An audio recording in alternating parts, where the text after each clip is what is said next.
Will please come to order. Representative Chavez de Rimmer, thank you for appearing before the committee and for meeting with me and others over the past several weeks.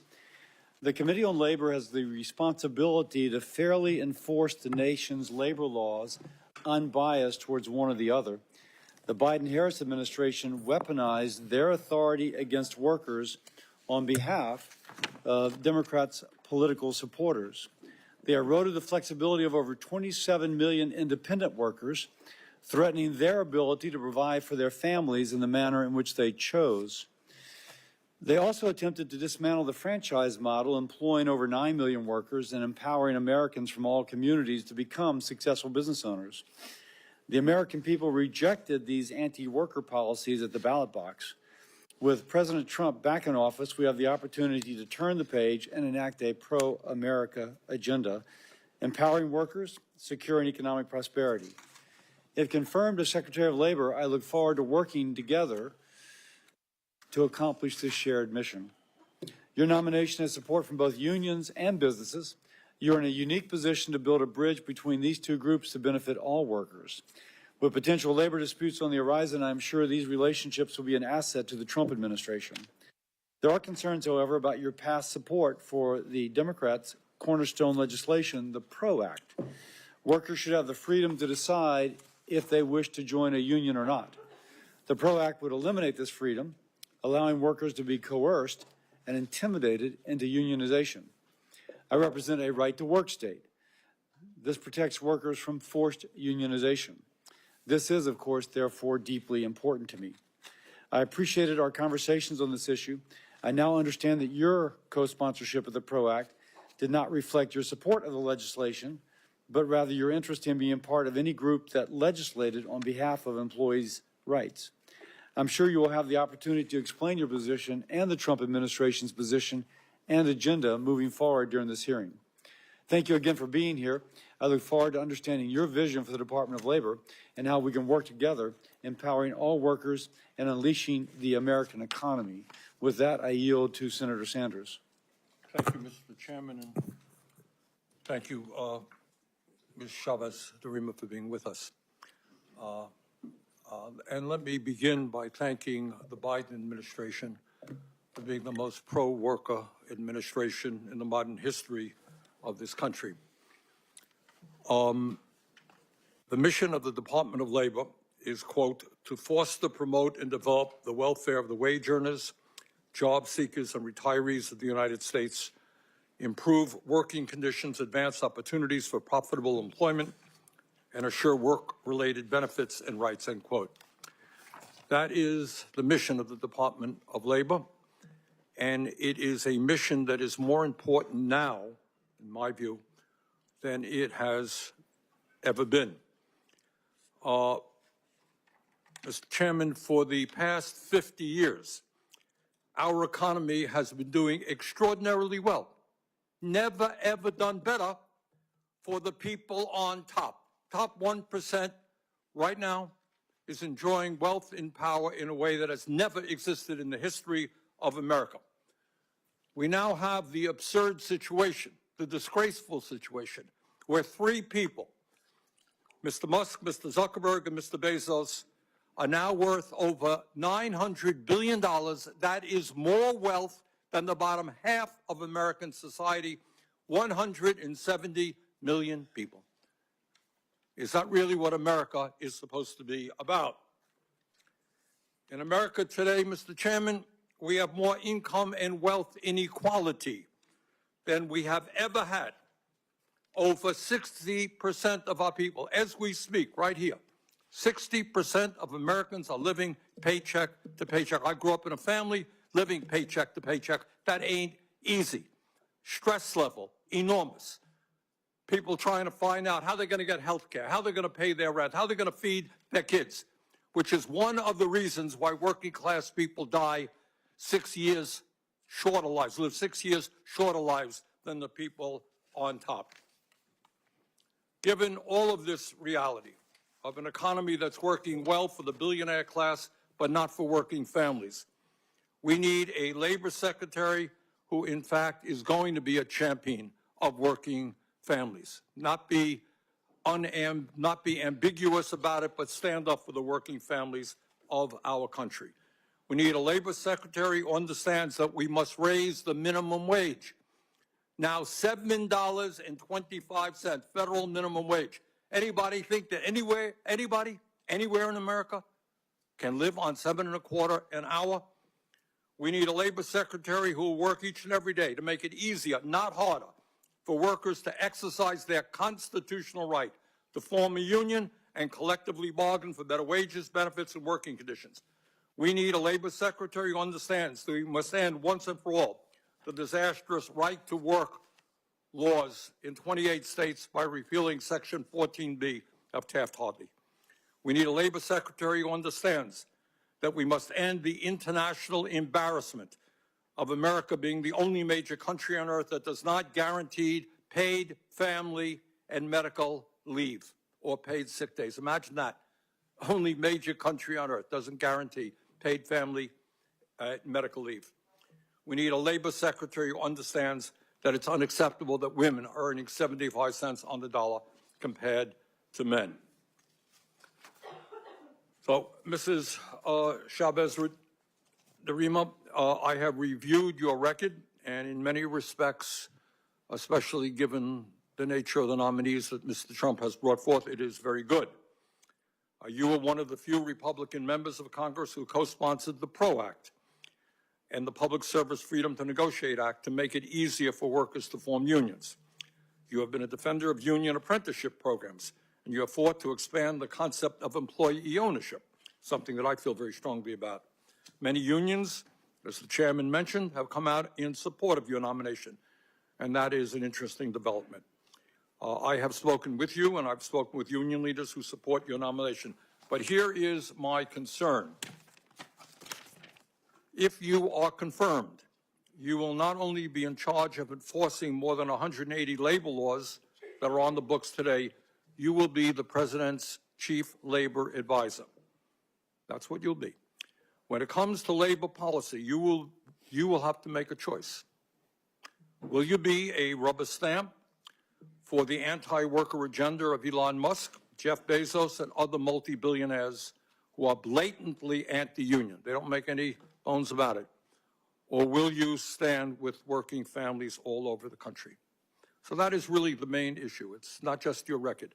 This is a very unusual administration. In my view, we are moving toward an authoritarian society where one person has enormous power. Will you have the courage to say, Mr. President, that's unconstitutional, that's wrong, I will not stand with you. So with that, I look forward to hearing what you have to say, and thanks for being with us. And now to introduce the nominee, Senator Mullen. Thank you, Mr. Chairman. And before I read the opening statement, I just want to point out the unique coalition that President Trump has built here. If you take Tulsi Gabbard or Bobby Kennedy and now Lori, you know, the last time Sean and I was in this room together, obviously we had our differences. And Bernie, I think you remember that well. But somehow we were able to put our differences beside because President Trump asked us to. And when the words come up, like Biden administration was the most pro-union labor person in 50 years, you got to remind yourself, he also lost the labor vote by 59% because it wasn't working. But President Trump brings something unique to the table as he's built a coalition, and Lori represents that. Lori represents someone that is uniquely positioned to bring people like Sean and I, who presented Lori to President Trump and said, this is someone that we can work together with. And I would hope that you would set your biased opinions to the side and understand that this is a negotiation between two fractions of the party that is saying we're willing to work together. Employees don't exist without employers, and companies don't exist without employees. And I recognize that as much as anybody. And there is a position where we can be at, that we can find a negotiated agreement where we can set some differences aside, like the PRO Act, I think my position on that has been very, very, very clear. Oklahoma is a right-to-work state, but unions also thrive there. And at the same time, we can find common ground. Lori represents that. And so regardless of what you might think about the president, understand that this is someone that everybody should represent and should respect. If you're looking for a bipartisan, independent thinker that's going to represent the union that you want Mr. Sanders to say that you represent, when you understand that you have a president that's representing the Republican Party but also won the popular vote, you would think this is someone that you'd be very happy with. Because she is directly, uniquely positioned in the center. And I truly say that from a position that I've had to move a long ways. And if I can move, and if Sean and I can move and come together on this, then that, if nothing else, should set some type of an example. Even though I do joke with my new friend over here, which I had the mic and he can't defend himself here, that if we were in a relationship, I'd be the man in the relationship. He adamantly denies that. But I say that because now we're friends enough that we can make fun of each other, and at the same time, we can work together. And so I want to read my statement, but what I've covered is pretty clear, and I wanted to say that from my heart.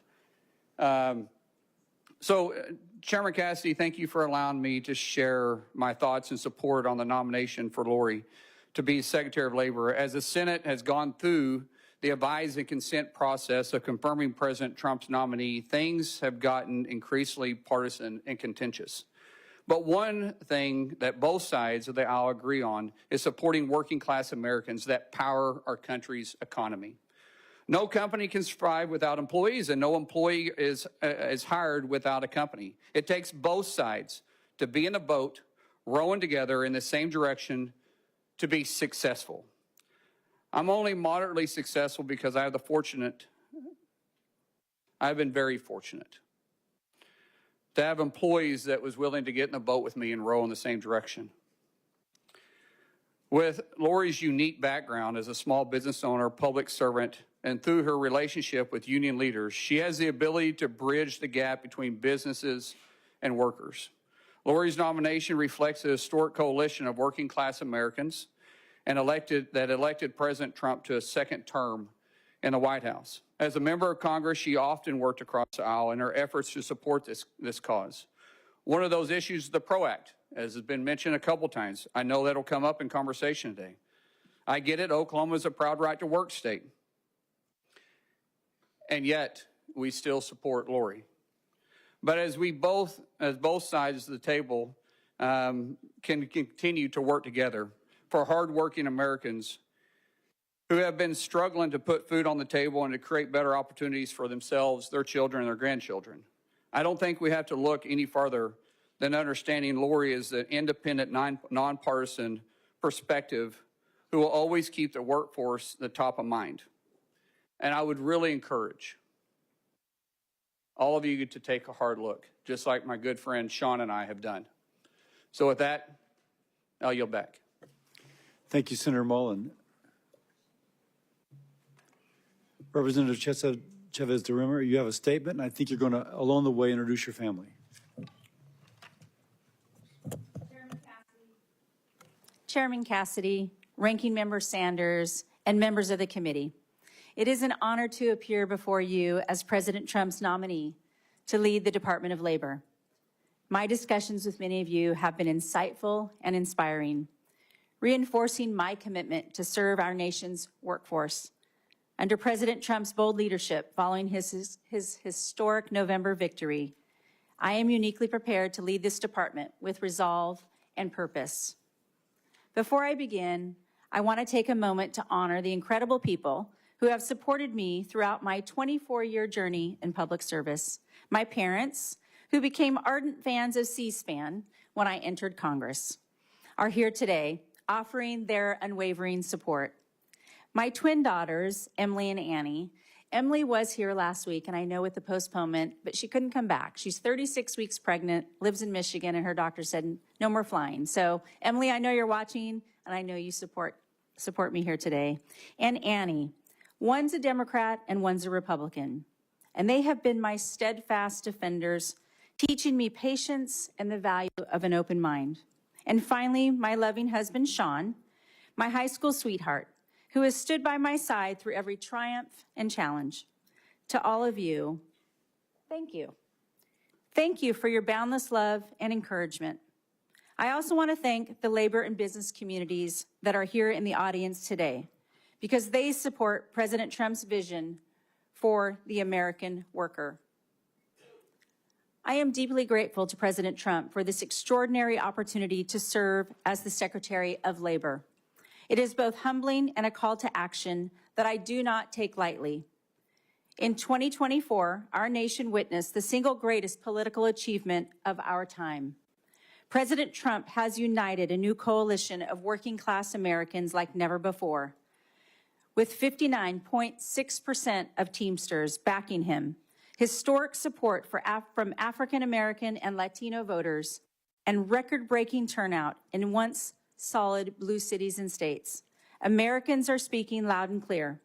They are calling for action, progress, and leadership that puts the American worker first. Like many Americans, my journey is rooted in my values instilled by my father and mother. My father, a proud Teamster who worked tirelessly for over 30 years. The fair pay and benefits he received ensured our family's stability and security. From his example, I learned the transformative power of hard work and determination, propelling me to become the first in my family to graduate from college with a degree in business administration. Later, after supporting my husband through medical school, we built our own small business. For 2 decades, we successfully navigated the challenges faced by employers, from complex labor regulations to workforce shortages and rising costs. These experiences have given me invaluable insights into the struggles and triumphs of American business owners. Insights I carried with me as mayor of one of the fastest growing Oregon communities and later as a member of Congress. In every role, my priority has been clear: to fight for the American worker and the business that drive our economy. Our current economic landscape has changed dramatically since my father worked in a creamery, demanding bold action and real change. In the last 4 years, prices have risen, wages have fallen, and 78% of Americans do not feel confident that their children will lead better lives. We have also seen major companies like Hino Motors, General Motors, Ford, and Stellantis have accelerated layoffs at facilities across the country. To rebuild confidence and strengthen our workforce, we must invest in educational pathways beyond the traditional 4-year degree, ensuring that every American worker has access to the skills and training for long-term success. Part of that effort requires honest discussion about our labor policies. I know there has been a lot of conversation about my support of the PRO Act. Like President Trump, I believe our labor laws need to be updated and modernized to reflect today's workforce and the business environment. As a member of Congress, the PRO Act was the bill to have those conversations. Conversations that matter deeply to the people of Oregon's 5th Congressional District. I recognize that that bill was imperfect, and I also recognize that I am no longer representing Oregon as a lawmaker. If confirmed, my job will be to implement President Trump's policy vision, and my guiding principle will be President Trump's guiding principle, ensuring a level playing field for businesses, unions, and most importantly, the American worker. I also know that we will not always agree, but I promise there will never be surprises. My door will always be open, and I will never put my thumb on the scale.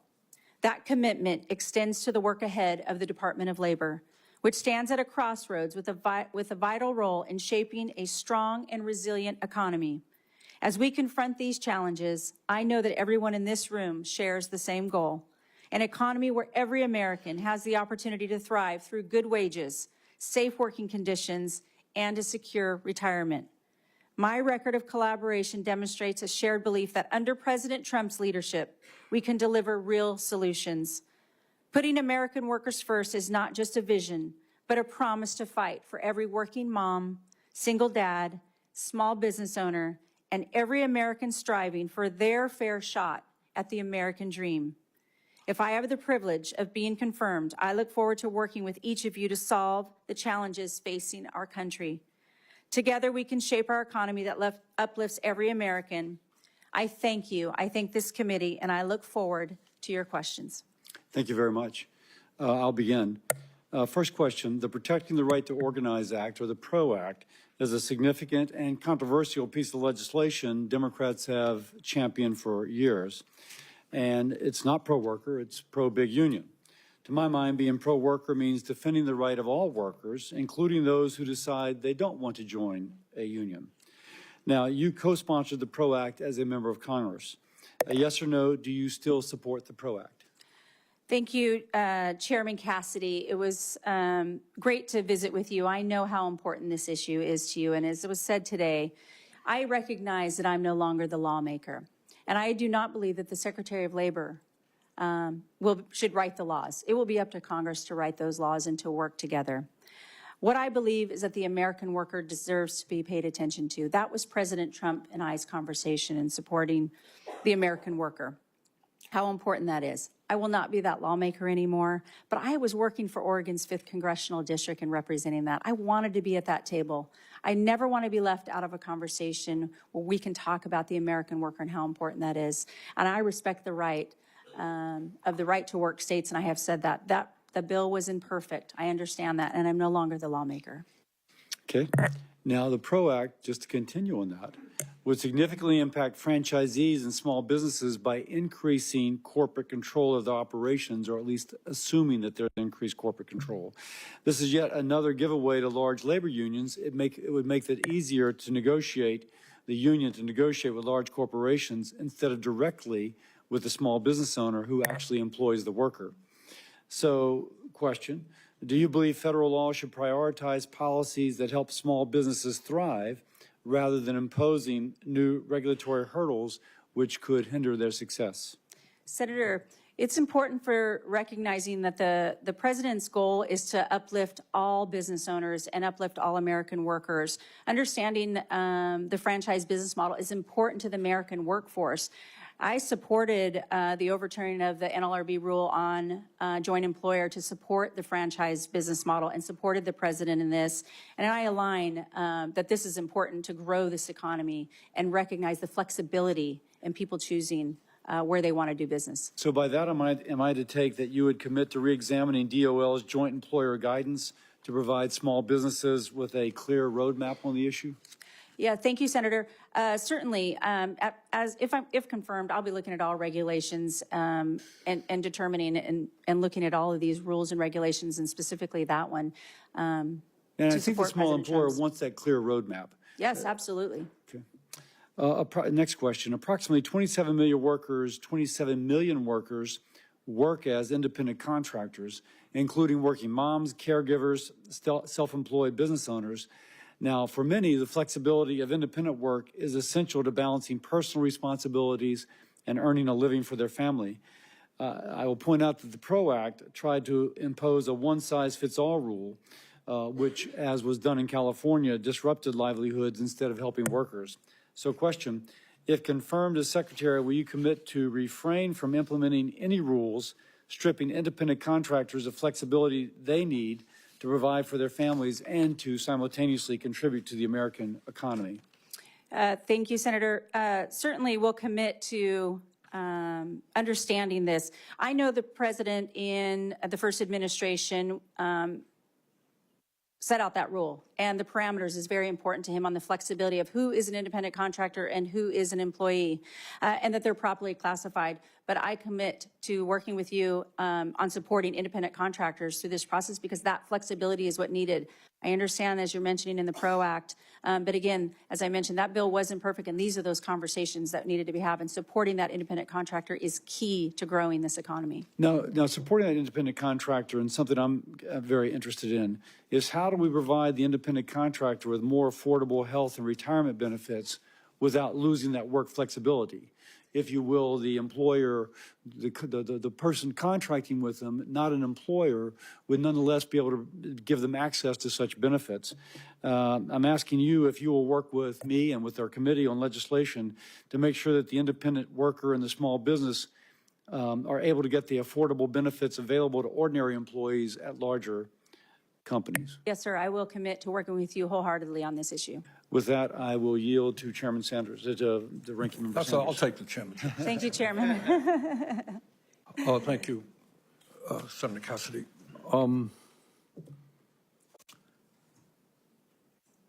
You're not the Congresswoman from Oregon anymore, right?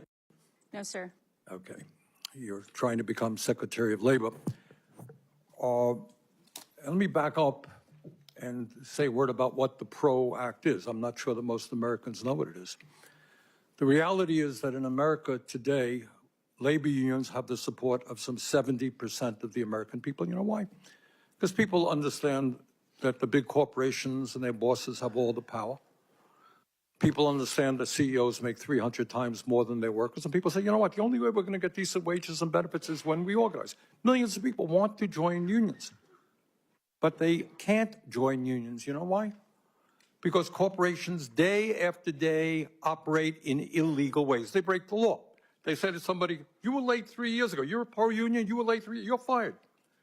We're going to take you into a captive audience, and for hour after hour, we're going to tell you how bad unions are. You want to join a union? Fine, you vote for a union. We're moving the plant to China. All of that stuff happens to be illegal. All of that stuff happens to be done every single day by corporate America. So let me go back to the original question. PRO Act is designed to prevent illegal behavior on the part of corporate America, on the part of employers, so that workers can make a free choice. Do you support the PRO Act? Thank you, Ranking Member Sanders, and I appreciate the conversation. I support the American worker. President Trump. Okay, I don't mean to be rude. No, you're we don't not have rude. a lot of time. I'm gathering that you no longer support the PRO Act, is what I hear. That you support the American worker. That's what everybody here will say. Ms. Chavez, Dreamer, in 2021, President Biden signed the Butch-Lewis Act that prevented the earned pension benefits of some 2 million union workers and retirees from being cut by up to 65%. There are people in Congress who want to undo that enormously important legislation. What do you feel about the Butch-Lewis Act? I support the Butch-Lewis Act in protecting their retirements. And you will go to the wall, to go to the mat supporting it? I do support protecting people's retirements. Federal minimum wage is $7.25. State after state has voted to raise the minimum wage. Somehow we can't do it here in Washington. 20 million workers are making less than $15 an hour. Do you support raising the minimum wage to a living wage? Ranking Member Sanders, you know that that is an issue for Congress to determine and raising the minimum wage. As the Secretary of Labor, I cannot weigh in on that. That's determined by Congress. If they want to negotiate that, I will fully and fairly enforce the law as a Labor Secretary, if you all so choose, and give you whatever data possible to make that decision as members of Congress. Well, I understand that Congress makes the law, but you have an opinion, and you will be the leading advocate for workers if you are confirmed.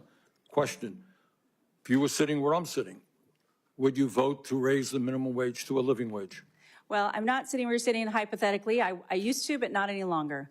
But I do recognize that the minimum wage hasn't been raised since 2009, and the cost of living has gone up. But again, I cannot sit here and determine what that wage will be fully and fairly. I will enforce the law, but it will be up to Congress to determine, because that is not in the purview of the Secretary of Labor. For instance, in Oregon, I know that in Portland, Oregon, that the minimum wage is almost $16 an hour, and that might work for Portland, but that's not going to work for Grants Pass, Oregon. And I know that local communities, states determine what's best for their economy. What we don't want to do is shock the economy. But again, sitting here today, I cannot determine as Secretary of Labor if it should be. Ms. Chavez-Darima, in his second week in office, President Trump fired Gwen Wilcox, a member of the National Labor Relations Board, leaving the NLRB without a quorum. And what that means right now, that if workers form a union, vote to form a union, and the company says, well, I think that was illegal, it's unfair, you can slow up the process because there's nobody to go to. Do you believe that the firing of Ms. Wilcox was illegal? Which I do. President Trump has a right to exercise his executive power, how he sees in consultation with. Are you concerned that we do team. not have a functioning NLRB right now? The NLRB is separate from the Department of Labor, but I that. do believe that the function of the NLRB is important, and I will always take that into consideration doing my job. Are you concerned that we do not have a functioning NLRB now? Well, again, I have not been read in with President Trump, but he has a right to exercise his executive power, and I do believe the NLRB has an important role, independent of the Department of Labor, and I respect their position as an independent agency. Thank you. Senator Paul. Welcome. I Thank enjoyed our you. meeting in our office, and I know you're aware of this, but about half the country has right-to-work laws. 26 states have them.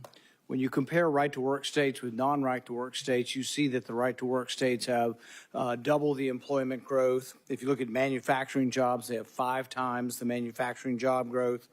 If you look at disposable income in the right-to-work states, about $3,000 more per individual for disposable income in the right-to-work states. The PRO Act wasn't just about organizing or enabling unions to organize, which they already have the right to do. The PRO Act was about overturning right-to-work laws in 26 states, half of the country. Most of these states would argue that this was would be a horrendous invasion of their prerogatives. The chairman asked you, and then the ranking member asked you, do you still support the PRO Act? The reason we want to know is this is a tremendous sort of invasion of the states' rights to decide these. This would be overturning the right-to-work laws in half of the country. Do you still support the PRO Act, or don't you support the PRO Act? Thank you, Senator Paul, and I appreciated our meeting as well. I thought it was quite, what you shared with me is how important it is to you and your state, and I heard that from many members. The right to work is a fundamental tenet of labor laws, where states have a right to choose if they want to be a right-to-work state, and that should be protected. PRO Act would have overturned that. Yes, thank you, Senator. I signed on to the PRO Act because I was representing Oregon's 5th District, but I also signed on to the PRO Act because I wanted to be at that table and have those conversations. But I fully, fairly, and support states who want to protect their right to work. I have said that to every senator that I have visited So you with. no longer support the aspect of the PRO Act that would have overturned state right-to-work laws? Yeah, there were so many parts. That's a yes? Yes, yes, sir. No more questions. Thank you, Senator. With that, I go to Senator Murray. Thank you, Mr. Chairman. Congresswoman Chavez-Darima, welcome. Thank you, Senator. The Trump administration is flagrantly violating the bipartisan agreements in our appropriations law by refusing to spend money that Congress in a bipartisan manner has passed for the American people. I've been hearing about it in my home state of Washington. I heard from an organization in Edmonds about whether or not it'll now be able to provide support for our veterans who are seeking educational and employment opportunities as they transition to civilian life. I heard from a workforce training program that operates statewide about whether they'll now be able to continue to pair workers with employers in the grocery industry. You should know that the chaos surrounding these funding freezes is causing real damage to people's lives. So I want to know, will you commit to following appropriations laws and the Impoundment Control Act? Yeah, thank you, Senator. I know we talked about this in your office as ranking member of appropriations, and I do respect the Appropriations Committee. As a former member of Congress, I think everyone in this room who's ever sat behind that dais can understand that. Again, the President of the United States has the power to determine what he's going to do through his executive power. I am not been confirmed. I have not been read into all that. I'm asking you, will you Yes. follow the law? I will always follow the law and the There is an Empowerment Control Constitution. Act. Will you follow that law? I will follow the law and the Constitution. If you receive a directive to violate appropriations laws and withhold funding for workers, what will you do? I do not believe the president is going to ask me to break the law, 100%. We have seen that across the board since he was put into office, where he is violating that law. So you will likely be asked, what will you do? Well, it's a hypothetical. I have not talked to the president on this issue, and I So do you not won't believe. commit to following the law if the president tells you to violate it? I will commit to following the law, and I do not believe the president would ever ask me to break the law. Well, okay. Last week, Elon Musk's Doge team came to the Department of Labor and got access to the department's sensitive information system. Musk's companies have, as you must know, been repeatedly accused of violating labor laws, including workplace safety laws, discrimination laws, and wage and hour laws. In fact, OSHA has investigated Tesla and SpaceX. Now Elon can access those investigations about his companies because he's gone in and gotten those records. He can also access sensitive market-moving data created by the Bureau of Labor Statistics. That gives him tremendous power to manipulate quarterly jobs numbers and other important economic data, to say nothing of raising potential insider trading concerns. Just to make this abundantly clear, Elon Musk is now in a position to use his unelected role to use confidential government data to advance his own corporate interests while suppressing his competitors. Do you believe it is appropriate for someone with such blatant conflicts of interest to have access to those confidential economic and personal information? Thank you, Senator Murray. If I have the honor of being confirmed by this committee and the full Senate, then I will have the opportunity. I have not stepped foot into the Department of Labor. And I understand. Well, my question to you is, will you protect the private information of people whose records you will be overseeing? Will you allow anyone, a billionaire or anyone else, to come in and access that? Again, because I have not been confirmed. I only see the reports that everybody else has seen. I have not been read into that. If confirmed, I will, if confirmed. You're not answering the question. If confirmed, I will support the Department of Labor. I think it's important to support the Department of Labor, but I have not been. Will you support the private information that you will be overseeing? Will you protect that? I would protect the private information. On this issue, I have not been privy to those conversations with the president. I have seen that, and if confirmed, I commit to you that I will always protect the Department of Labor and those issues. Well, let me ask you about child labor. It's an area that I've been very worried about, the rise of child labor violations. The Wage and Hour Division at the department has actually seen a 31% increase in minors employed in violation of child labor laws since 2019. In the last administration, the Wage and Hour Division at DOL and the Solicitor's Office worked really hard to secure some really important victories against some really egregious violators. How will you make sure that the Wage and Hour Division and the Solicitor's Office work together to enforce our child labor laws in this country? Well, protecting child labor is abhorrent, and nobody should stand for child labor exploitation. I will do everything in my power within the Department of Labor to double down on the safety of all American workers that are exploited, but especially child labor. And I would love to work with your office. If this is an important issue, it should be important to everybody to making sure that we protect against any child labor exploitation. Senator Husted. Thank you, Chairman Cassidy. And it was a pleasure to visit with you, Ms.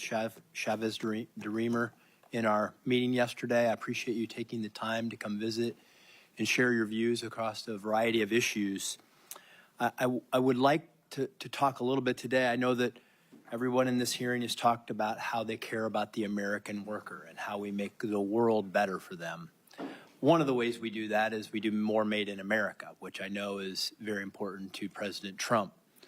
Another way that we can consider this in terms of earning power of the American worker is the impact that illegal immigration has had on undermining their ability to earn higher wages. And I'm just interested in your opinion about whether or not that you think the influx of millions of people into this country who many of them are here illegally is undermining the earning power of the American worker. Well, certainly we want to protect the American worker, and Made in America is important to the President of the United States. I couldn't be more proud to support the America First agenda for exactly that reason.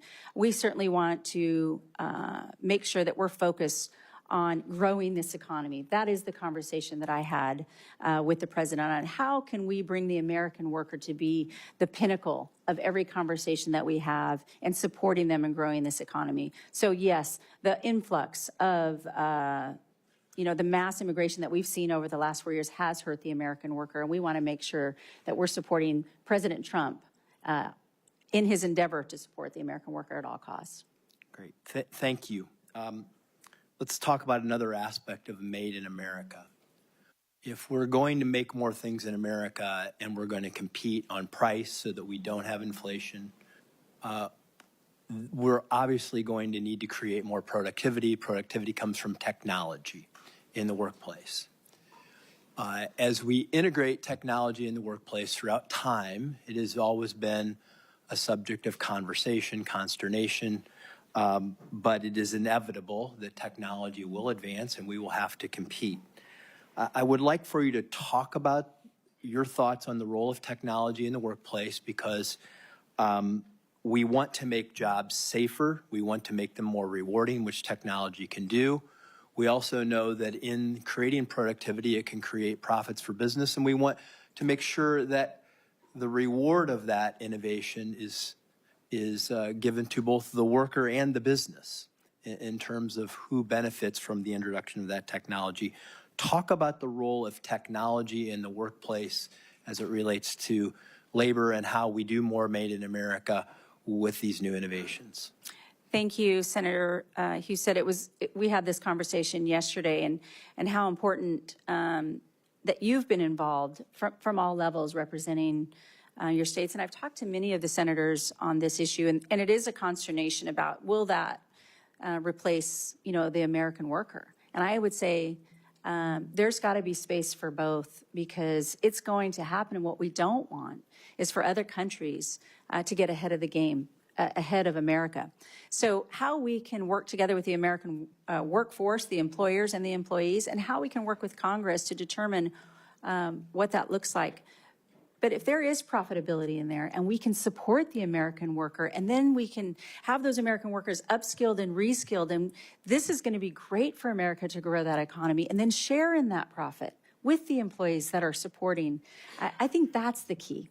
The President and I had a conversation specifically on building that bridge between the employer and the employee and labor and business, all of that. And if we grow this economy, we can do to bigger and better things, and everybody can live that American dream, as you mentioned. So I look forward to really diving in as the Department of Labor and giving the resources, not only to those businesses, but not only to those employees, but to members of Congress who can take this story back to their states and know that the Department of Labor, and as me as a leader, is going to work on their behalf. And a final component of that is that many, many Americans can have higher paying jobs if they have the right kind of skills. They don't need to go to college. They can get there through apprenticeships. Talk about how we can expand apprenticeships and make sure that we're helping the American workforce get the skills they need to compete, be more productive, and help America win. And one of President Trump's #1 focus is the expanded apprenticeships, is the investment in apprenticeships, making sure that we have the skilled workforce. I know as a former mayor and working with business owners and working with community colleges, that not everybody's going to get that 4-year degree. We have to pay attention that they have the skills that they need, that they can connect right to the business owners in their communities and reinforce that and not have to pick up and walk away. There's nothing that I want more than for business and employers and the education departments to work together and really have a skilled workforce. Thank you, Mr. Chairman. Yeah, thank you, Senator. Senator Baldwin. Thank you, Mr. Chairman. Ms. Chavez de Rima, when we met, you expressed your strong support for registered apprenticeships. So I want to dig a little bit deeper on that last question you were asked. That was reassuring to hear, particularly in light of the first Trump administration's effort to fund non-registered apprenticeships, or IRAPs, as they're called. You also said that you had not yet had an opportunity to talk with the president about policy at the time we met. Have you had the opportunity to talk with the president about your about registered apprenticeships? And if so, has that changed your position? No, thank you, Senator, on that issue. It is so important on the registered apprenticeships and really investing and even doubling down on that. I know in the first administration, and I haven't talked to the president on the first administration's policies compared to now on apprenticeship from the last administration, but I think there's a lot to learn from what happened in the first administration and the successes and not successes. But right now we're focused on the registered apprenticeships, growing those, investing in those, and making sure that those are adhered to. Thank you. I want to also dig a little bit deeper on appropriated funds. The Labor, Health and Human Services Appropriations Bill includes dedicated funding for apprenticeship programs and specifies that the funding is only available for registered apprenticeships. So I ask this in the context of actions this administration has already taken, including a government-wide funding freeze that has now been halted by the court. As ranking member of the Labor, Health and Human Services Appropriations Subcommittee, I have a particular interest in the department implementing our bill as Congress intends. That is why I was so alarmed to see the National Institutes of Health flaunt the law last week when it proposed a policy that directly conflicts with longstanding appropriations language in the Labor HHS bill. The Labor HHS bill says that you can't do it, and NIH said it was doing it anyways. My question to you is, will you follow the law that says funding for apprenticeship programs can only be used for registered apprenticeships, yes or no? Yes. More broadly, do you commit to spending funding as Congress appropriates it? Yeah, again, as I mentioned earlier, it was asked, as a former member of Congress, I highly respect the appropriations process and the role of Congress. Thank you. Yes. The nation's nurses face challenging working conditions, and they are too frequently exacerbated by instances of workplace violence. We talked about that in my office. I appreciated that you said that you really take that issue seriously. Right now, the Department of Labor plans to issue a notice of proposed rulemaking in June of this year for the workplace violence in healthcare rulemaking. Do you commit to getting this proposed rule issued by June of this year and finalized in a very timely way? Well, I can commit to working with you on the issue because it is an important one. And if confirmed, I will look at every rule as it moves forward. But until then, I haven't even seen specifically on the rule. But I commit to working with you and taking a look at it. Close conversation on that. Yes. We've been waiting a long time. It's past due. Your opening statement mentioned putting workers first. You've repeated that a number of times. So I hope to have your commitment to aggressively pursue enforcement against employers that deny workers the wages they've earned or fail to provide safe working conditions. The Department of Labor plays a critical role in protecting workers' rights, including ensuring workers get the back pay they are owed and investigations into allegations of child labor law violations. If confirmed, I look forward to working with you to make sure that the department has the resources to do this important work. Can you commit to me that this important work will continue under the Department of Labor, at the Department of Labor under your leadership, yes or no? Yes. Can you confirm that information under the Department of Labor's Wage and Hour Division on their website will remain up to date, publicly accessible, and comprehensive like it is today? Yes or no? Again, I have not been at the Department of Labor. I have not, but I look forward to working with the agency heads and making sure that people have the information that they need. All right, one last question. The Women in Apprenticeship and Non-Traditional Occupations Grant Program. Senator Baldwin, time's expired. All right, I will submit that for. Thank you, Senator. Senator Banks. Thank you, Mr. Chairman.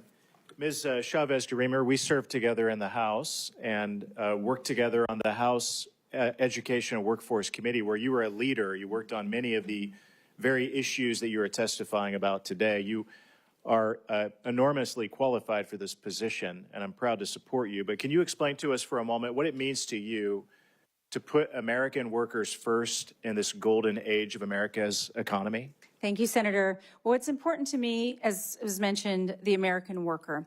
But we have to make sure that the American worker is being fortified with not only the skills that they need in order to answer the call, but people are looking for the American dream. People are wanting to have the skills to work in whatever they determine that to be. Again, we're seeing it's not the four-year university always, it's the two-year, it's the certificate base, it's answering the call so they can have mortgage-paying jobs for their families and understand that we're going to protect their benefits and their rights and safety in the workplace. The Department of Labor is sole focus is to make sure that we are protecting the wage earner, that we are helping the job seekers who are out there looking and really reinvigorating the job seekers who have decided that they don't want to look any further, and then protecting those retirees.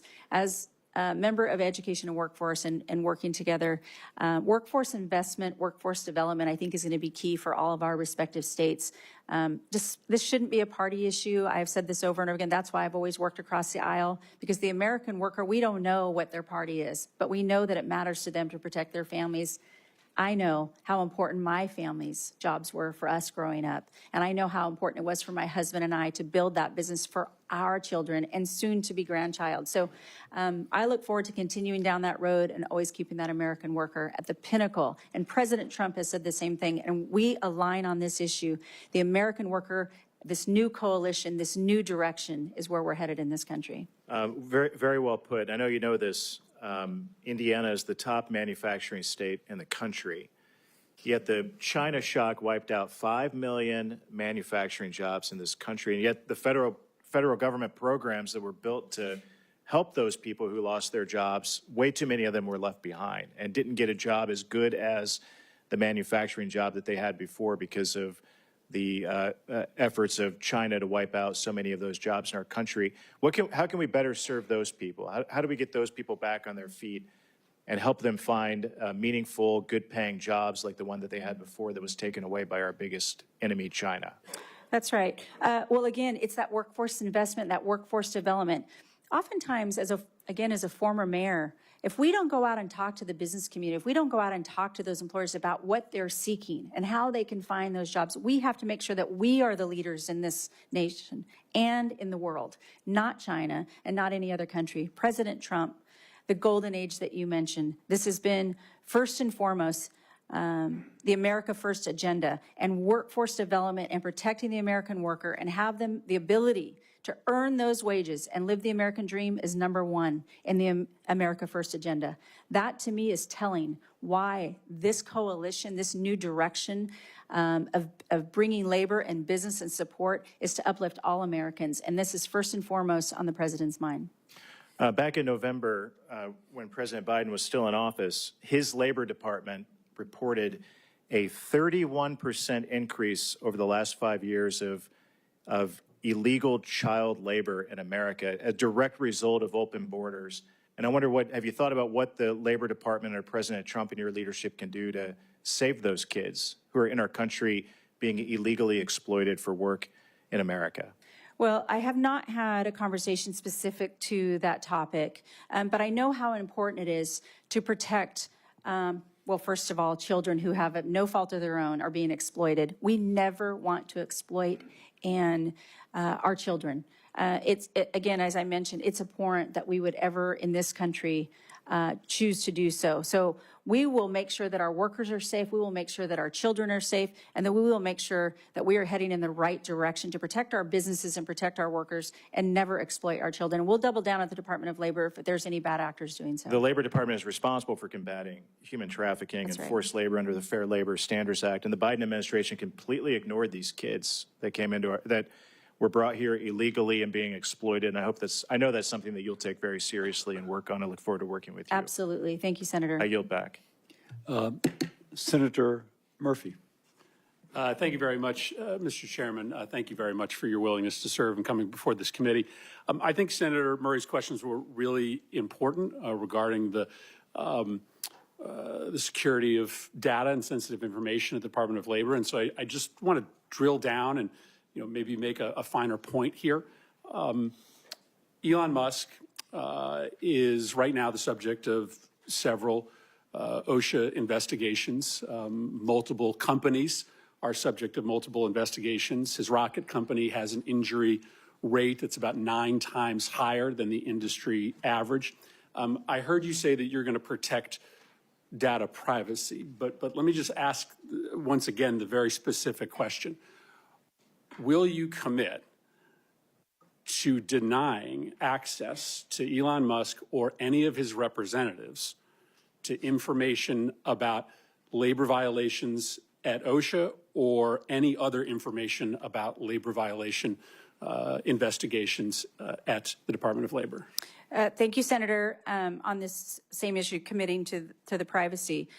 Again, I know that for most listening to this, it seems as though when we're trying to answer these questions, but I have not been in these conversations, as I'm not confirmed. I only see what has happened possibly on the news and so forth. The president has the executive power to have his coalition of advisors and determine what's best for the American people. He made a promise to the American people that he was going to do these things and check into what is happening. Other than that, I have not been read in on any of this. And if confirmed, I commit to taking a deeper look and working with your office and any other office on this issue. But at this point, again, This one feels pretty simple, right? I mean, this is an individual who owns companies that have existing investigations. Mm-hmm. He has a direct interest in getting information about the seriousness of those investigations. He has interest in getting information about investigations against his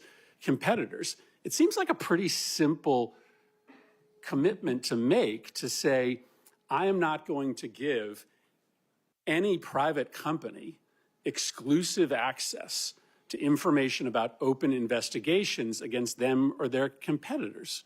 I mean, why can't you just make that commitment to us? Well, again, the president has the executive power to exercise it as he sees fit. I am not the president of the United States. I work for the president of the United States if confirmed, and I will serve at the pleasure of the president on this issue. Again, I have not been into the Department of Labor, and so I will commit to working with your office. I'll commit to coming back as soon as if confirmed, and I'm in the Department of Labor, coming back and answering those questions to this committee wholeheartedly. I will commit to that. You have the ability to disagree with the president. You certainly serve at his pleasure, but that doesn't mean that you have to take actions that you believe to be unethical. If the president asks you to give access to information to benefit a friend of his who has pending investigations, you wouldn't say no? Well, the president, I think in building his team, a formidable team, to determine that, I don't think is expecting yes men and women. We are going to be advisors to the president, and I would talk to the president. But on this issue, I'm not an attorney. I would certainly consult with the Department of Labor solicitors. I would certainly consult with the White House and their attorneys. But until I am confirmed and in the Department of Labor, I would not be able to say specific to this without having the full picture before that. I don't think you need to be an attorney to understand that giving access to a company to sensitive data about labor violations at their company or to competitors' companies is deeply unethical. Let me ask you another question. Both SpaceX and Amazon have filed suits against the NLRB contesting its constitutionality. It's a pretty extreme argument saying that the NLRB is actually unconstitutional. I know you were asked earlier about the firing of one of the members. Do you believe that the NLRB is constitutional? I believe the NLRB definitely has its authority, and I respect that authority. I know you mentioned, or I mentioned, that I'm not an attorney. That being said, it looks like the courts are dealing with that. But what I respect is the fact that it is separate, independent agency, and I think it has a role to play, and I respect that. And as the Department of Labor Secretary have confirmed, I will take that very seriously. But do you believe that it's constitutional? Yeah, I believe that Well, You can answer that question real fast. Yeah, thank you. I definitely believe that the NLRB is an important agency, independent. And I will work with the NLRB as we, have very different jurisdictions, but we often overlap. And so I think it's important to recognize that it is an important agency, independent, and so forth. Senator Moody. Yeah. Thank you, Chairman Cassidy. Hello, congratulations on your nomination. Thanks for being with us today. Yeah, thank you. I wanted to follow up on something my colleague, Senator Banks, brought up, and you mentioned that you had not had a conversation about this, but I'm hopeful that you have paid attention to what's been going on and studied what's been happening to so many children throughout our nation, especially over the last 4 years. It is common knowledge now, it is not a political opinion, that under the Biden administration, hundreds of thousands of minor children flooded into our country. Many were forced into labor trafficking, working many hours a day, even undercutting American wages, but to the detriment of many of these children. Some were injured, some died. It was heartbreaking. As a mother of a child that is around the same age that some of these children were forced into this labor, I find it appalling that more people were not speaking out about this, and certainly unacceptable that we had an administration that was not talking about this every single day when these horrors were taking place in our own country. Florida was so upset about it, we kept asking routinely for more information from the administration so that we could monitor what children were in our state and care for them and account for them. We even launched a grand jury investigation. I just wanted to quote for you what that grand jury found. And again, this is community members, not politically driven.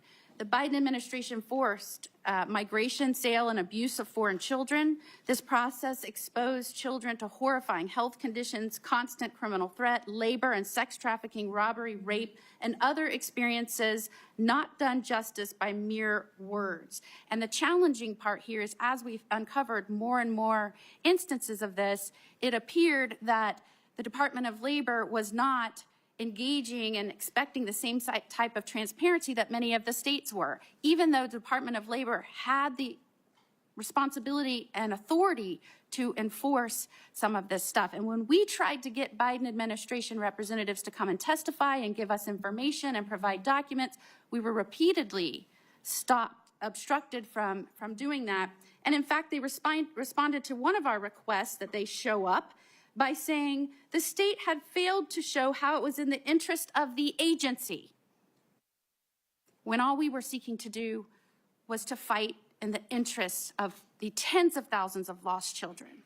And so I will ask you, if you are given this enormous responsibility, do you commit to doing everything in your power to enforcing the child labor laws and working with the states that so desperately want to protect the children in their states, that believe they have the responsibility and the ability to do that? 100%, Senator. As I mentioned, what has happened over the last 4 years has been horrendous. It is not something that the United States should stand for. And again, it is not a political issue. This is protecting children. And we should not ever allow that to happen in this country. And I 100% commit to you that I will work with you, your office, and any other office in order to protect those children and understand that we should never accept this in the United States. There was some words recently promoted in a memo by President Trump and his administration, radical transparency. And I think that is essential in moving forward from these agencies so that the people understand what is taking place in their country under their noses, because we know any power that rests in this government rest with the consent of the governed. And I think as we are waking up to what has been happening, many are saying we never gave that consent. And we as a Congress need to hold the agencies accountable to that. I want to now direct your attention to right-to-work laws in states that have chosen to pass right-to-work laws, like the state of Florida. We passed legislation to ensure that, for example, dues could not be forced out of people's paychecks. That was very important within our state. And when the Department of Labor saw that under the last administration, they sought to threat to withhold funding from the state of Florida when we promoted our own policies to ensure reasonable collective bargaining and right-to-work laws.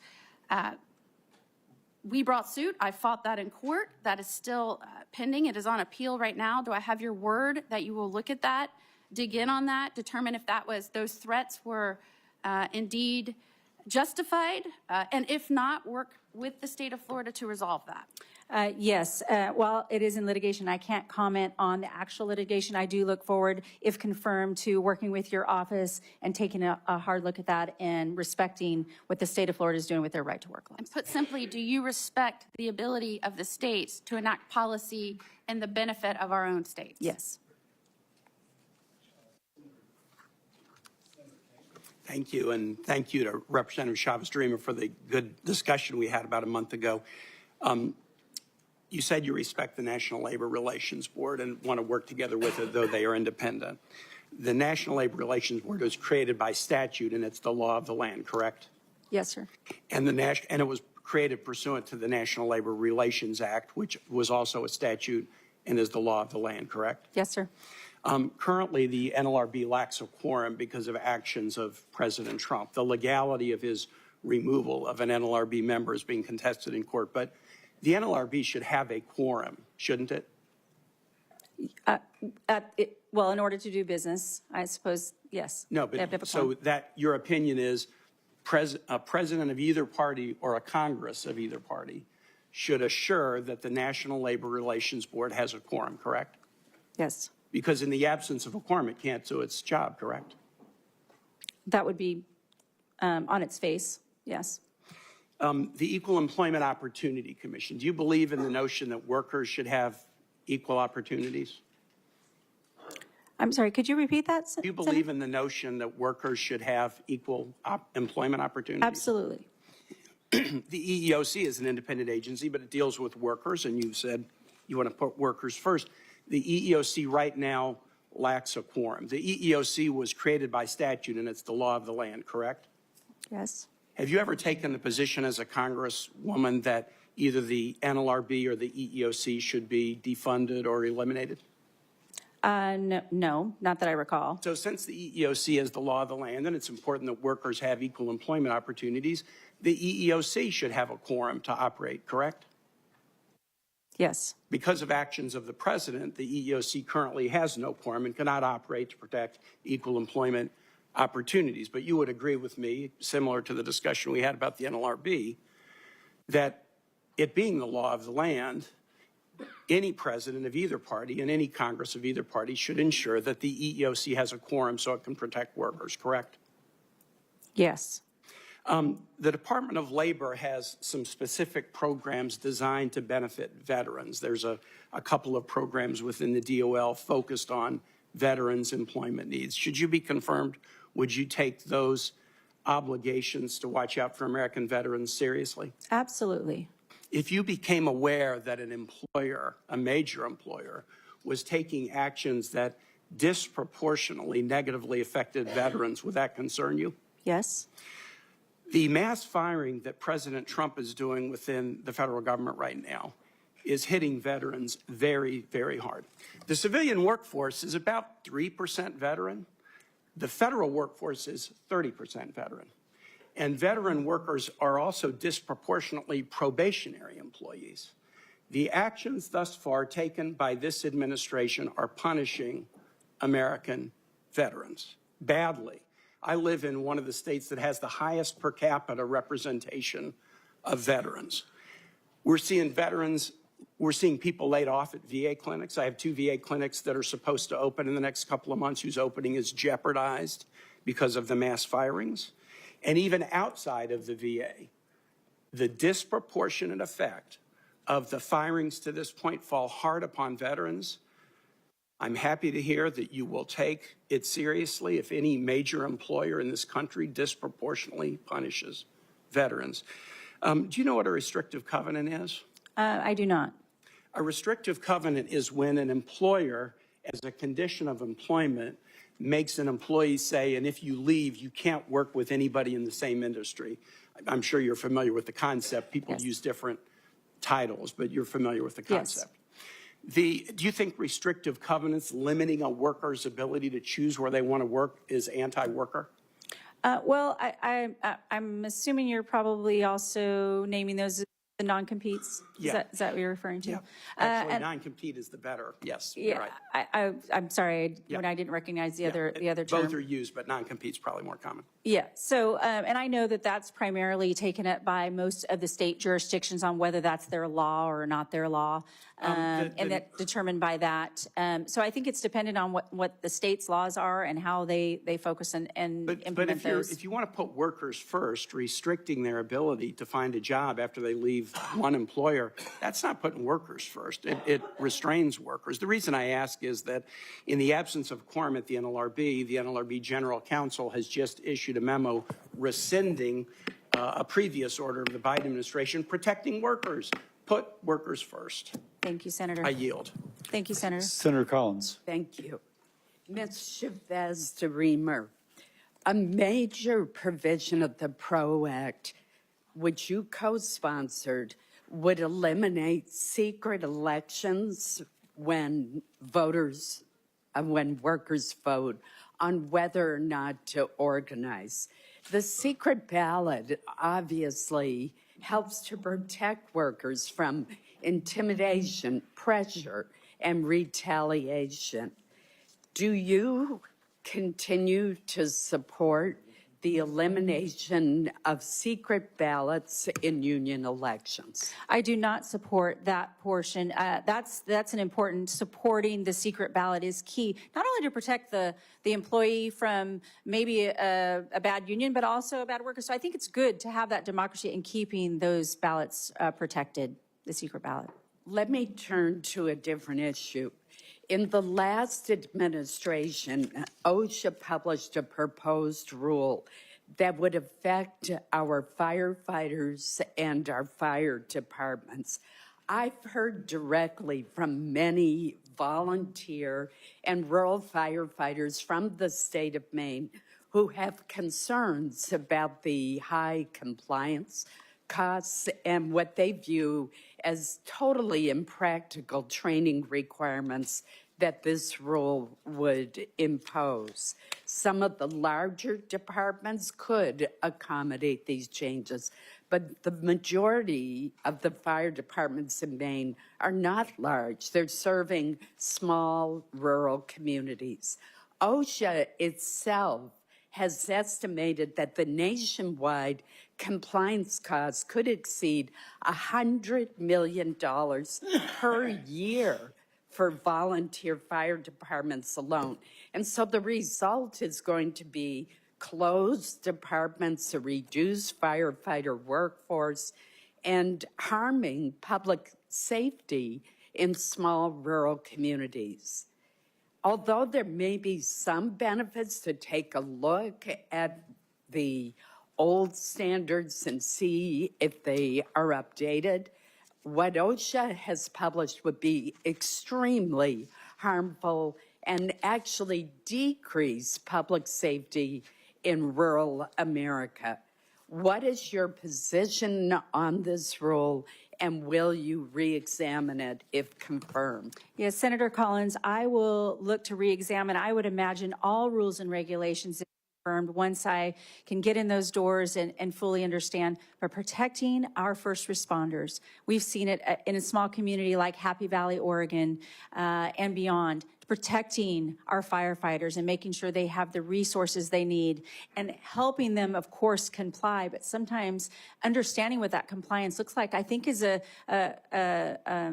remit of the Department of Labor for all rules and regulations. People want to comply, but the cost that they would close their doors is not going to be good for any community. And I promise you, if confirmed, that I will take a hard look at that regulation and work with your office as well. Thank you. Last year, the state of Maine had 15 million tourists.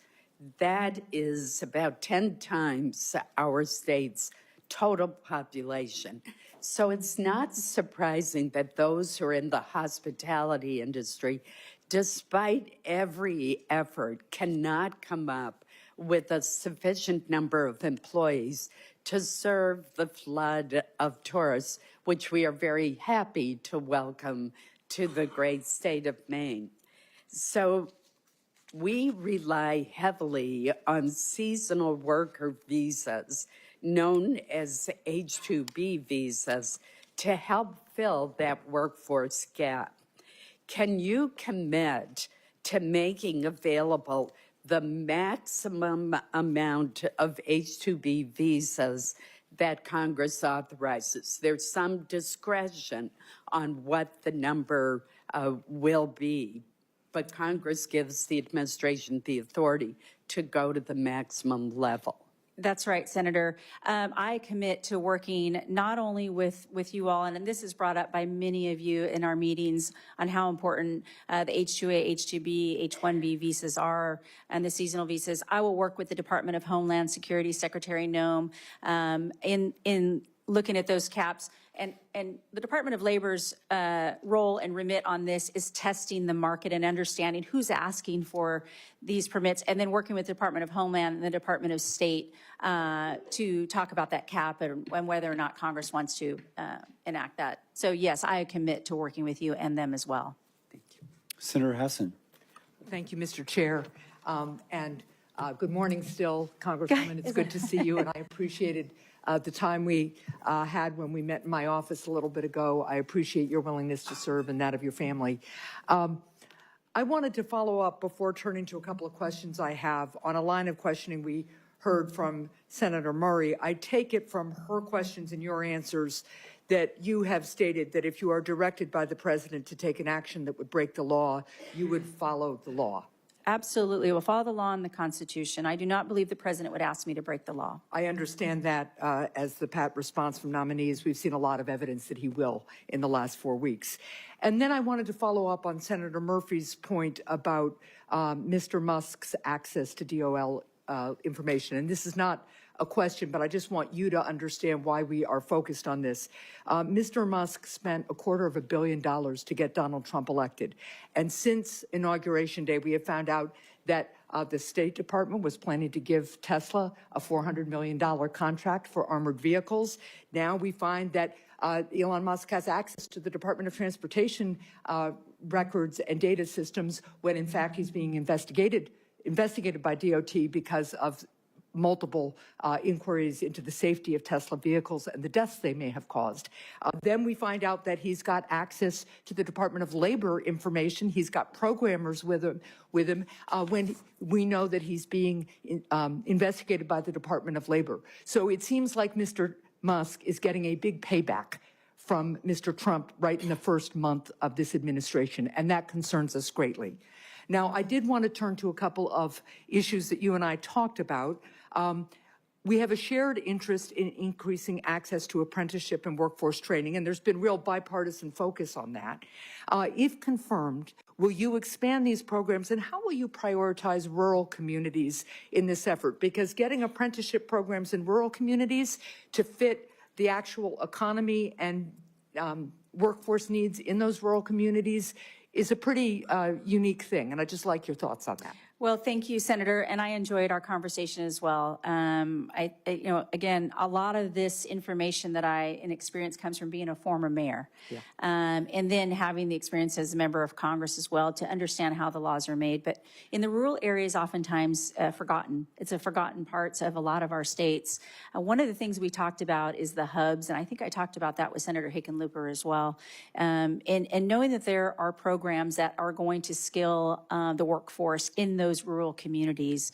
And for instance, an example in Oregon, one of the hubs I think I mentioned to you and Senator Hickenlooper was, it's a real direct, while it's not an apprenticeship program, until we can fortify or work toward possibly what that looks like in other parts of, certain industries. We talked, I think, about the healthcare industry specifically, is working with our community colleges and our local technical colleges to have those certificate based so that we have that workforce right in those communities. And when we take that information from our businesses and we kind of back into degrees for our students in order to do that. But I look forward to working on a bipartisan level to really fortify those apprenticeship programs so that we can have that skilled workforce. Well, I would look forward to working in a bipartisan way on that. One of the things we could do is to pass the bipartisan bicameral reauthorization of the Workforce Innovation and Opportunity Act that we agreed to last Congress. So that's an important way we could move forward. With 2.6 million workplace injuries and illnesses reported annually, we have to do more to protect the health and safety of our workers. Yet workers still have to fight for common sense protections like air conditioning for delivery drivers during the scorching heat of the summer and properly fitting protective equipment for construction workers.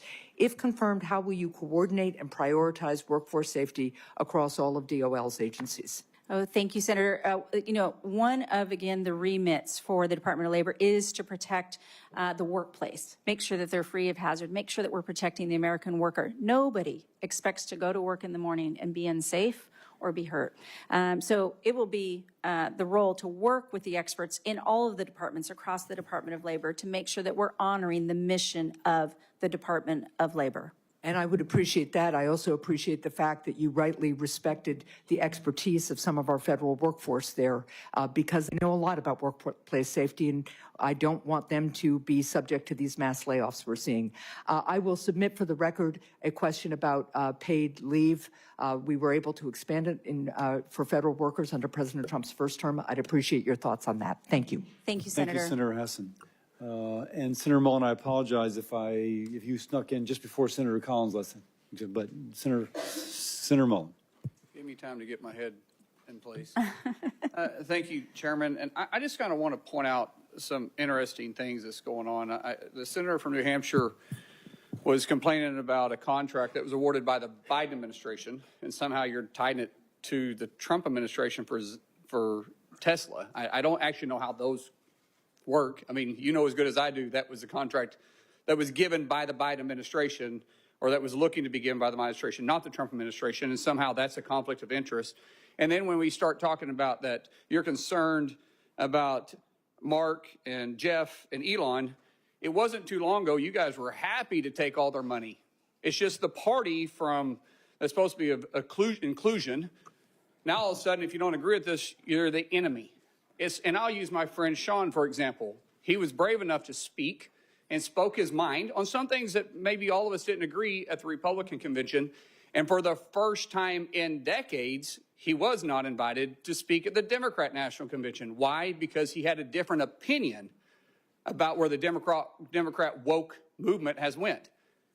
What happened to the conclusion? Yet what we do is we spend all of our time complaining and making reckless accusations about something that's absolutely false. And when you guys don't want to hear it, you guys just accuse everybody else of being a criminal and for some reason being compromised. It's ridiculous. Absolutely ridiculous. It's the same thing we heard in 2017, and yet you guys are just recycling. You guys are doing nothing but trying to stir up your base by fear when it's absolutely 100% wrong and shouldn't even exist. Now, with my rant over, I'd like to turn back to Lori and ask you a question. You know, you're very uniquely positioned. I made that clear when I was introducing you. Coming from a very blue state and being a Republican, that's very heavily union, and you've been backed by the union. You have the support of a new coalition that President Trump has brought together. That's right. Where do you think that what role do you think you play in this new coalition? Thank you, Senator Mullen. For one, thank you again for being here today and introducing me. But on this question, building the bridge. And I think that this is the new direction. 77,300,000 Americans voted for President Trump. We know that the American worker, wherever they are on the continuum, if it's organized labor, if it's employees, if it's employers, they supported and gave the president a mandate. He won 312 electoral votes. He won all the swing states, and he did have a mandate. But in that mandate, what's unique about this time is the fact that he included the American worker of being first. He's not talking about, he's talking about the men and women who build this country. That's the focus. And I believe that the president nominated me to bring my experience, not only as a mayor, not as a business owner, but because I did garner labor support. The president and I align in this issue, that if we focus on the American worker, despite the politics that is going to come up sometimes, we're not going to agree on everything, but we can agree that we are at a pivotal moment in this history to capitalize and support the American worker, and that everyone can achieve the American dream. I know how important that was for my family. I know how important that is to all your constituents, and I want to bring people to the table. And when they're at that table, I want them to stay at that table, because I know it sometimes they're going to disagree. But it is not to put the thumb on the scale. It is not to weigh in support on each side. It's to keep them at that table till they determine that they can solve the issues, just like you and Sean O'Brien. This is important to the president. It's important to me. He asked me to be an extension on his team, a formidable team, where we won't forget that. And I won't forget that. I'll work hard every day to be the leader that this country deserves at the Department of Labor to carry on that message for the president. One of President Trump's main focus was bringing jobs back to manufacturing. In fact, the American First agenda was all about protecting the American workers. How do you plan on working uniquely with both sides to bring manufacturing back to the United States? Well, again, thank you for this question, because it is where we have been lacking. We have seen communities be decimated, small rural communities where, you know, Oregon is a timber industry, and they have been decimated over the last 15, 20 years. We have to bring those back so we can build up our communities. I look forward to investing in the workforce. Again, it was mentioned WEO, which is a bipartisan effort. And as a member of Ed and Workforce, I was proud to honor that. And if President Trump wants to bring that forward, I look to working with all of your offices for that workforce investments to build up those jobs, to reinvest in those manufacturing jobs. Thank you so much. Thank I you, yield back. Senator. Senator Kim. Thank you, Chairman. Thank you, Congresswoman, for coming on out and talking to us. In your opening statement, your written testimony, you talked about putting American workers first as the priority here, and I appreciate that. I think a lot of us agree with that. I guess I just want to ask you, because you talked about the vision that you have for that should be a vision for our country. So I guess I wanted to ask you to sort of expand on that vision. Is $7.25 an hour, is that enough to live on in America in the year 2025? Thank you, Senator, for the question. I know Ranking Member Sanders asked the same question. I recognize that it hasn't been changed, the minimum wage. I guess I'm just asking you, like, do you think that's enough for a worker to live on? I'm just trying to get a sense of your vision for what the standard of life for an American worker is. Yeah, well, I mean, again, for every state, for every community, again, I mentioned Oregon. What happens in Portland doesn't happen in Grants Pass. It certainly doesn't happen. I understand that about Oregon, but like, I guess I would ask you, what is $7.25 an hour? That is what in an annual term? Do you know off the top of your head? Oh, it's not a math question. yeah. So I'm just trying to get a sense of it. So it's about $15,000 a year. Yeah. So I guess I just want to ask you, do you think that there is a state in this country where someone can live comfortably on their own for $15,000 a year? Well, I don't know if there is, but I would look and work with Congress. This is a congressional issue. I hope I can support you in telling the story of what's happening on the ground. But that's what I'm just trying to get a sense of from you is what your vision is, because I do want to try to engage and see if we can work on that together. So, for instance, you know, biggest issue I keep hearing about is about affordability of housing and the challenges that people are facing when it comes to that. So again, I'm just trying to get a sense of where you're at on this. Like, do you have a sense of what percentage of someone's salary should go towards housing? You know, is there an upper limit in your mind of where you'd like to see that? Well, I know oftentimes they talk about, you know, if it's 10%, 20%, but here's my commitment, Senator. My commitment to you is to tell that story. I will come out and visit every state's and understand what's important to them and tell that story not only to the president, but also work with members of Congress. And if you all see fit, I will fully and fairly enforce the minimum wage laws that you all see fit and work together. I know, again, I was It needs to be a conversation between us here. it's I mean, important. it's not just Yeah. on us. You know, you're going to be somebody who's supposed to be fighting for Sure. the American worker. Is 50% of someone's salary too high in terms of what goes towards housing? Well, again, depending on what the salary is, people can determine that. I mean, if I had to take a guess, you're wanting me to say yes or no. It's hard to guess on what people want to spend on their housing, but I do want to help the American worker. I want them to make enough money. I want them to give them the opportunities, and I want to work with Congress on this issue because it is important. This is a sensitive issue. We hear about it all the time. You know that, and I know It's, as that. I said, the top issue. And I'll say that, when it comes to the lowest median rents that we see in this country right now, it's around $850, $900 a month, which is at around $10,000 a month. And What these I are do in some of know- the states where, again, the minimum wage is $15,000 a year. So talking about 2/3 of their salaries. When it comes to paid leave, I mean, I know a colleague of mine was going to raise this. We were able to move forward on government employees. I wanted to just get a sense, do you believe that all American workers are entitled to paid leave? Again, we don't have a federal paid leave. Should we?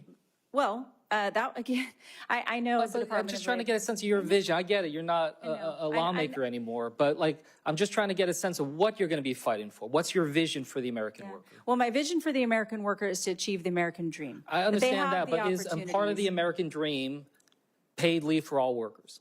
Well, again, I cannot commit to you today that I would say 100% paid leave across the board is something that should be taken up by the federal government, independent of states. State of Oregon, again, they choose to do that respective of their states. I want people to have the opportunities to keep more of their hard-earned dollars. I know the president, again, is in line with the America First agenda to have those freedoms, to keep those hard-earned dollars that they earn, and we want to make the most prosperous opportunities available for them to earn the most based on what they are skilled to do, and offer them the development and the skills that they can to earn that opportunity. I want this more than anything. Yeah, and look, I want it too, and that's why, if confirmed, I want to work with you on this. Absolutely. But I'll just tell you, when I talk to workers back in New Jersey, they say it feels like death from a thousand cuts right now.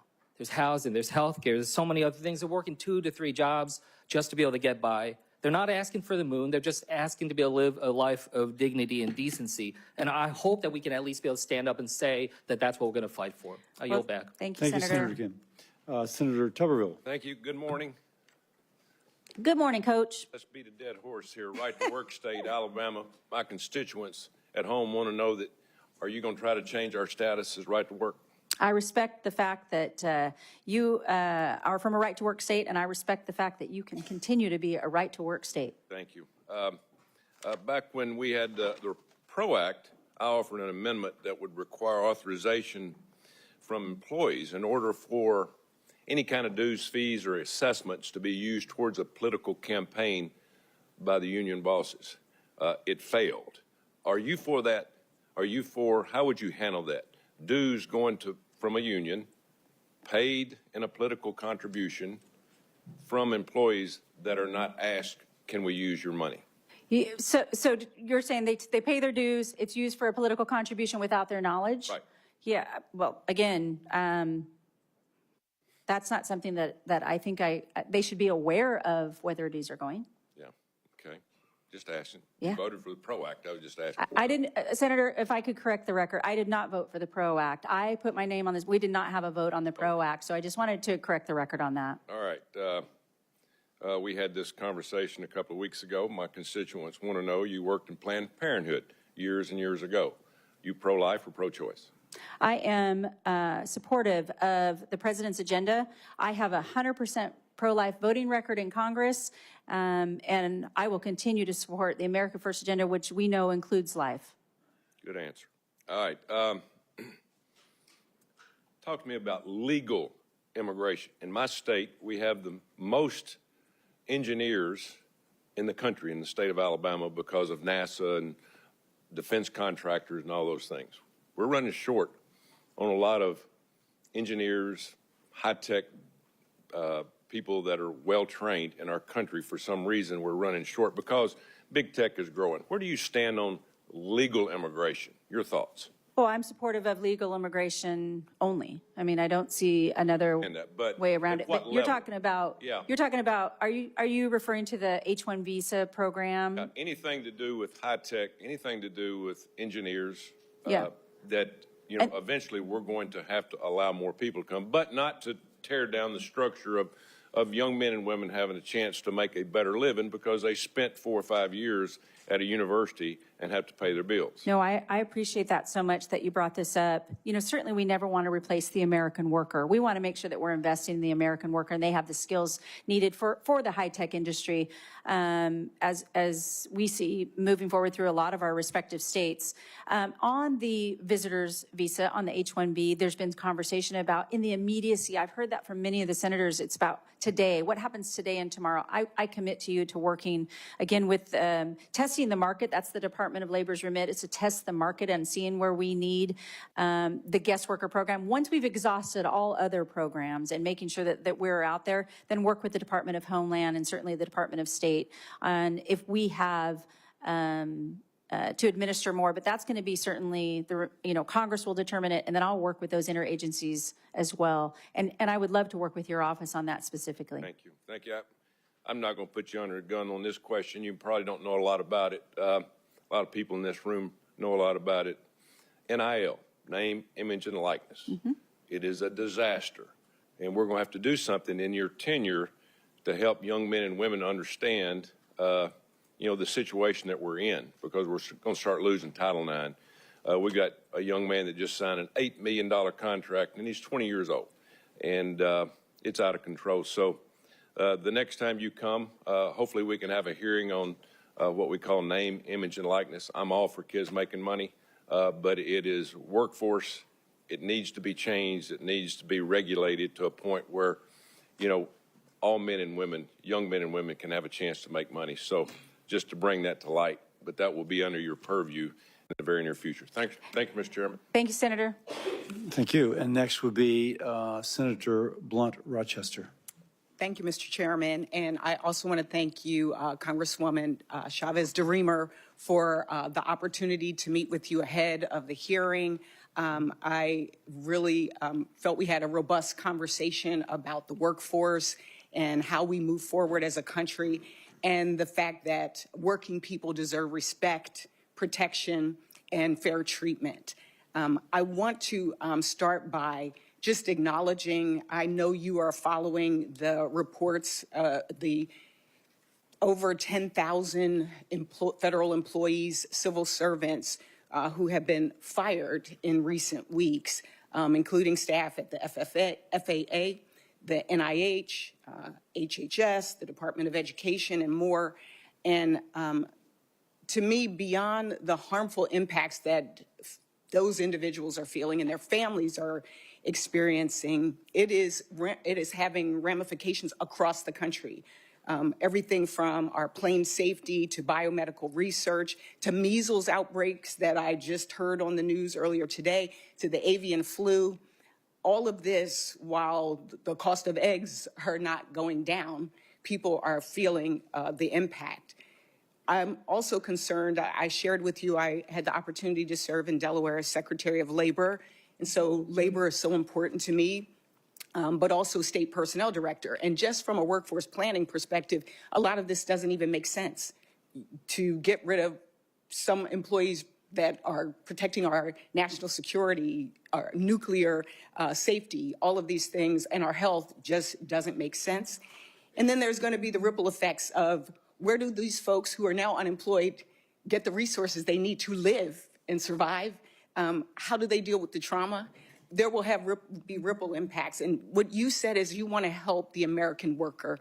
And I hope that you will consider these individuals as also American workers.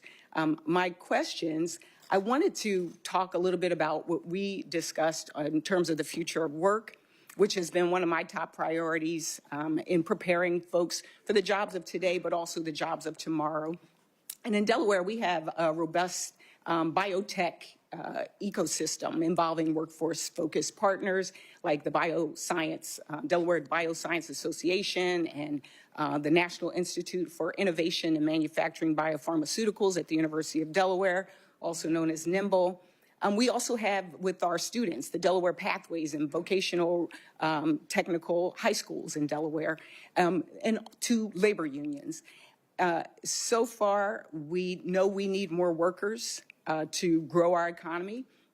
Do you have a plan to prepare workers for careers in emerging industries like biotech and AI? Thank you, Senator. I really did appreciate our meeting as well. I know you have the knowledge from a labor department in Delaware and that you ran that. And I hope we work together and you will share with me some of the tips and tricks of the trade because I don't need to reinvent the wheel in a lot of places. I just need to make sure that we're respecting and honoring your story as well. And for Delawareans. That's right. But this is important, specific to the skill. And I think what we talked about is even more so than high school. We're talking about junior high. And understanding how important that is for the workforce, that we have to get these young people in early and understanding what they care about, and that we have that workforce. So under the Department of Labor, it is going to be my responsibility to make sure we're investing in that workforce development.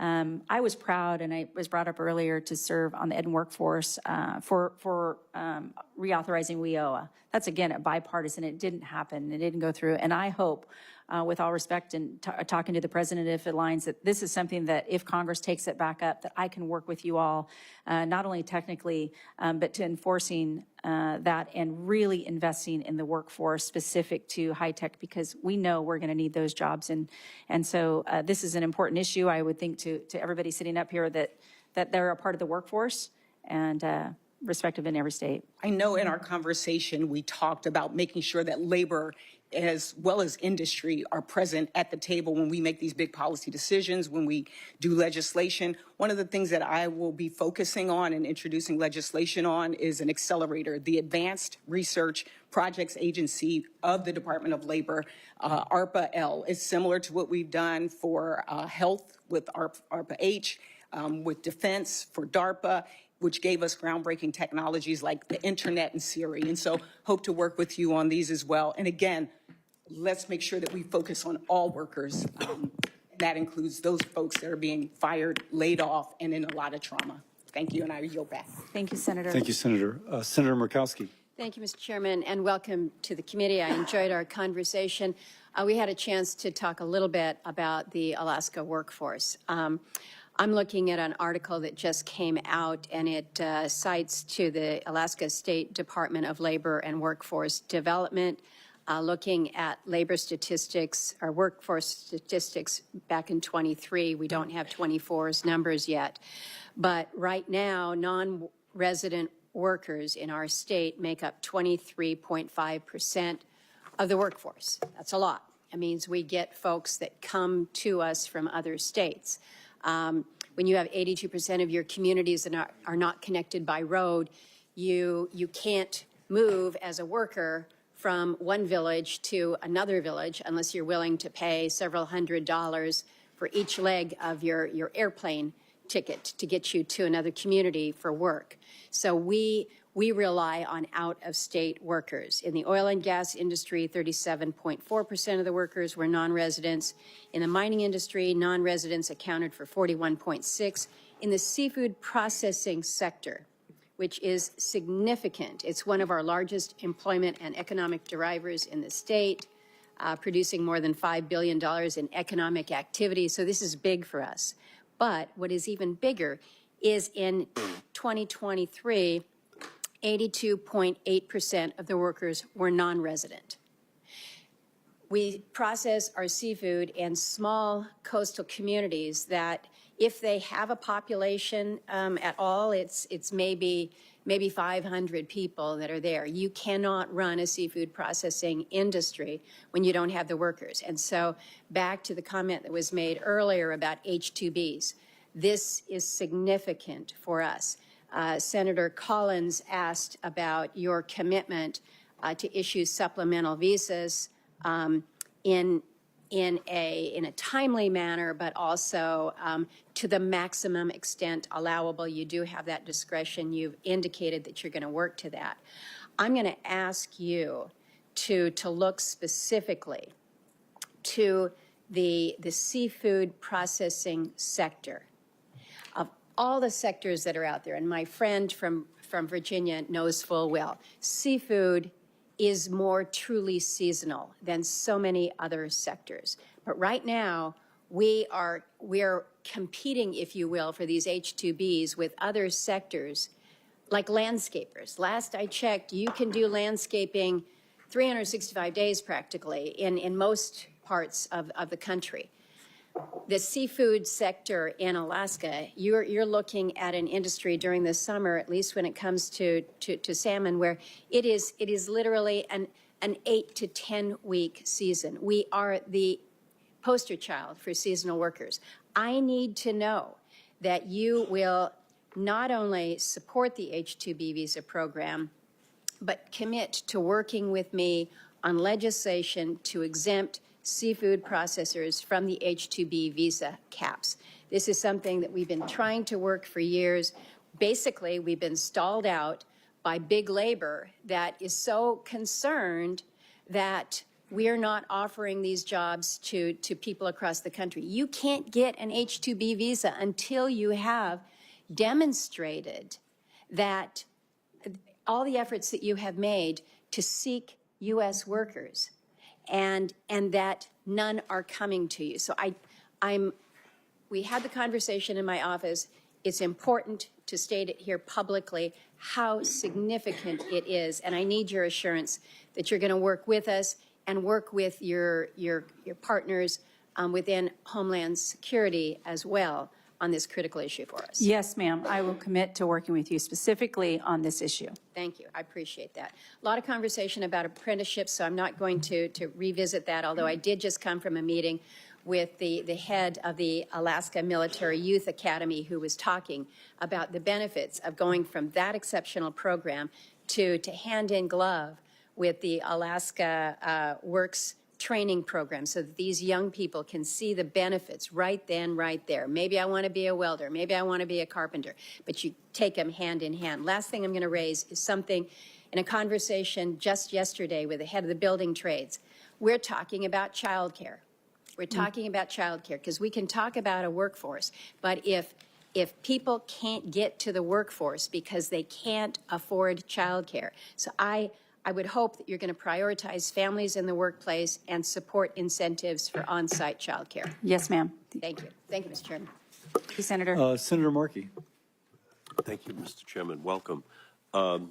Since his inauguration, President Trump has waged war on public servants, especially federal workers and their unions. The president violated union contracts, including by firing tens of thousands of federal workers, used his fork-in-the-road proposal to strong-arm federal workers into resigning and waving away their legal rights and illegally attempting to nullify union contracts ratified in December of 2024 and January of 2025. As Secretary of Labor, will you abide by the terms of collective bargaining agreements between the Department of Labor and federal agency staff unions? Thank you, Senator. It was nice to visit with you. I know it's been a few weeks since we had that meeting, so I appreciate you being here today. Certainly, the Department of Labor is outside of the NLRB. Work collective bargaining is committed and happening independent of the Department of Labor.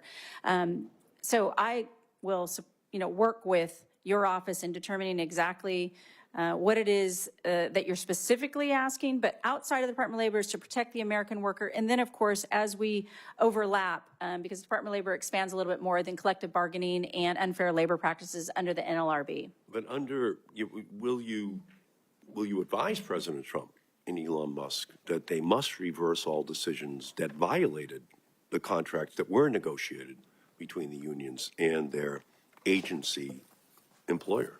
Well, certainly my role, if confirmed, is to advise the president on a full picture, and I will be candid on what that full picture looks like and then work with the White House.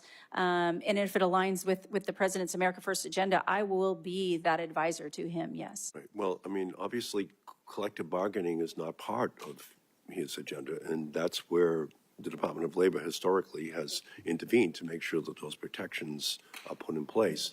In 2023, during a House Committee on Education and Workforce markup, you said you can't have a strong union without the presence of the NLRB. On January 27th, President Trump illegally fired NLRB board member Gwen Wilcox in direct violation of the National Labor Relations Act. The NLRB now lacks a quorum and cannot enforce laws meant to protect working people from union busting and other illegal behavior by companies. And last night, President Trump signed an executive order stating the previously independent NLRB must now report to him. And the overall effect of this full-on assault is that President Trump has left workers unprotected with no way to exercise their labor rights. So as Secretary of Labor, you will be the president's top advisor on labor issues. If President Trump called you today and asked if he should reinstate Gwen Wilcox, how would you advise him?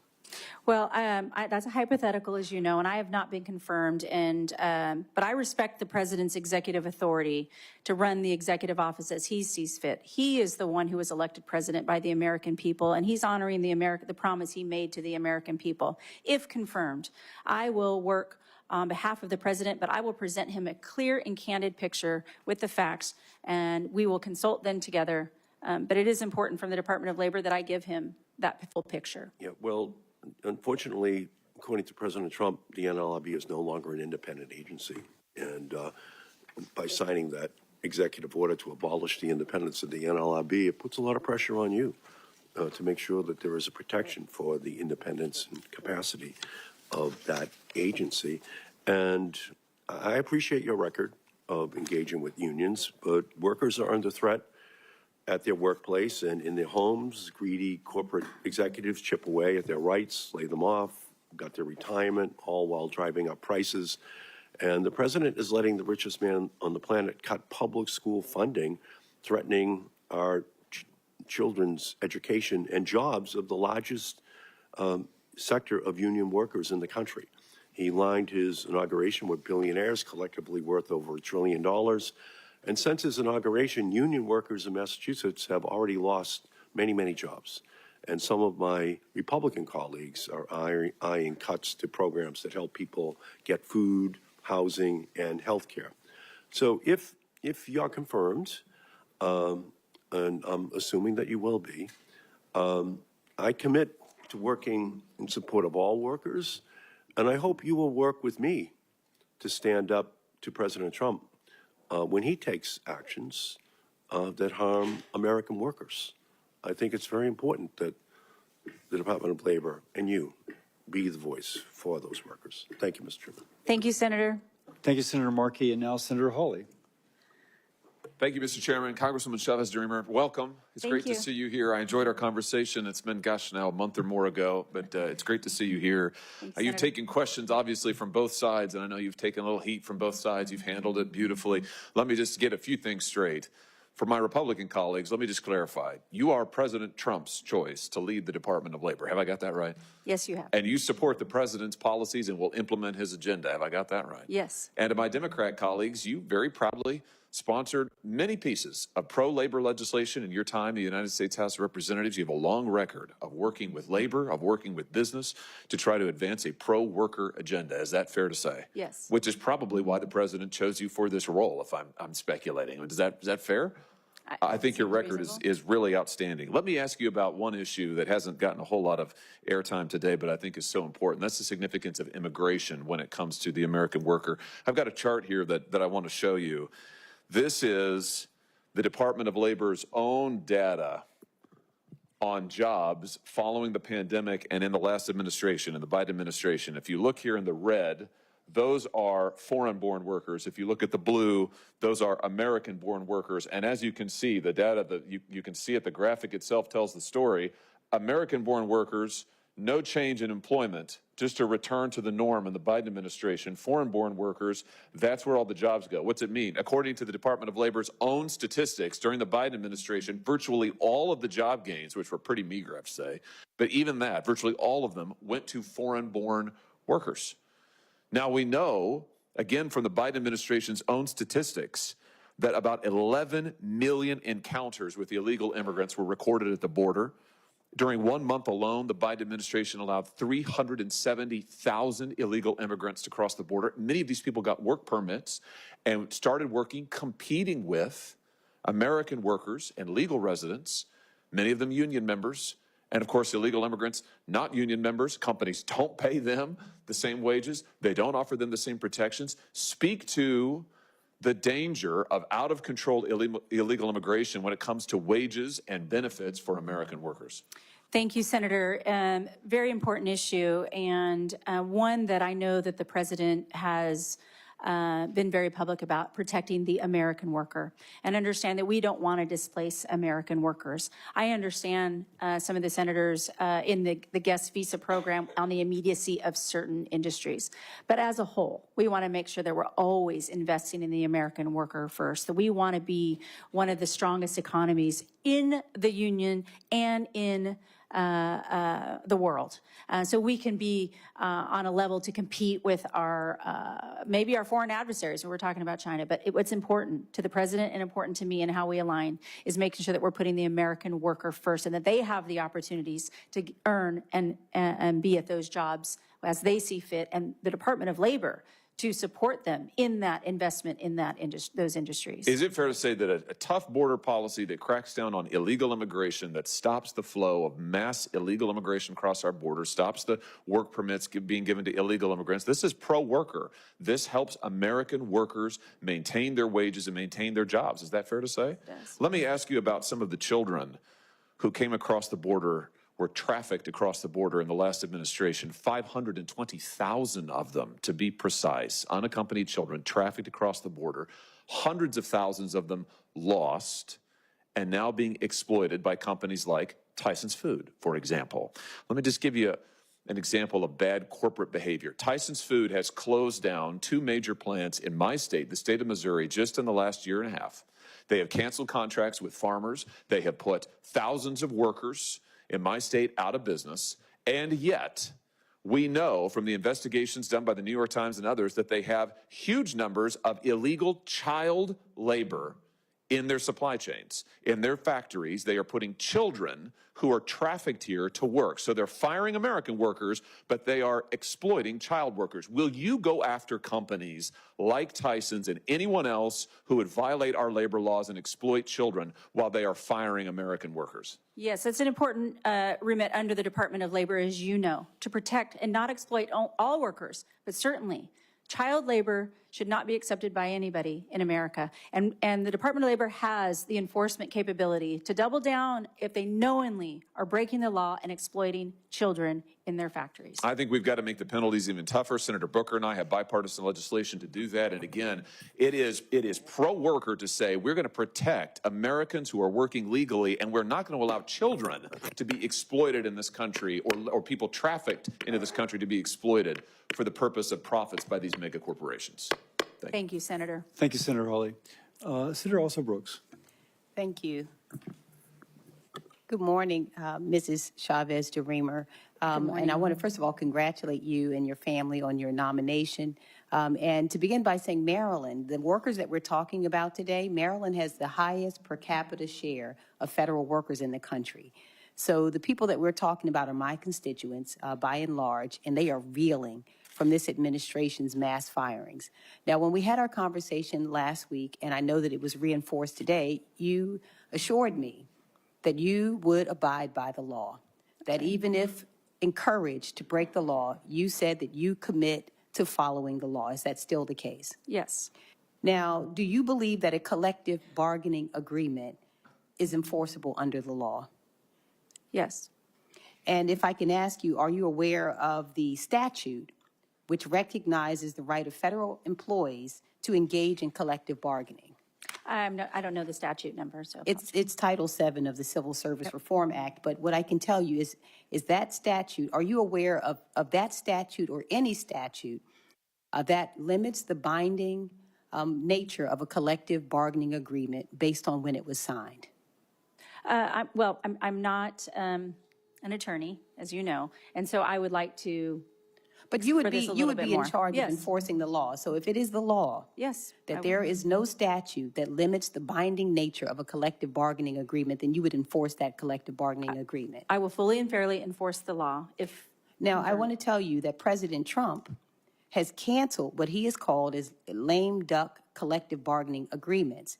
And I want to ask you whether what statute there is that you believe would give the president the authority to cancel or void approved union contracts certified during a lame duck.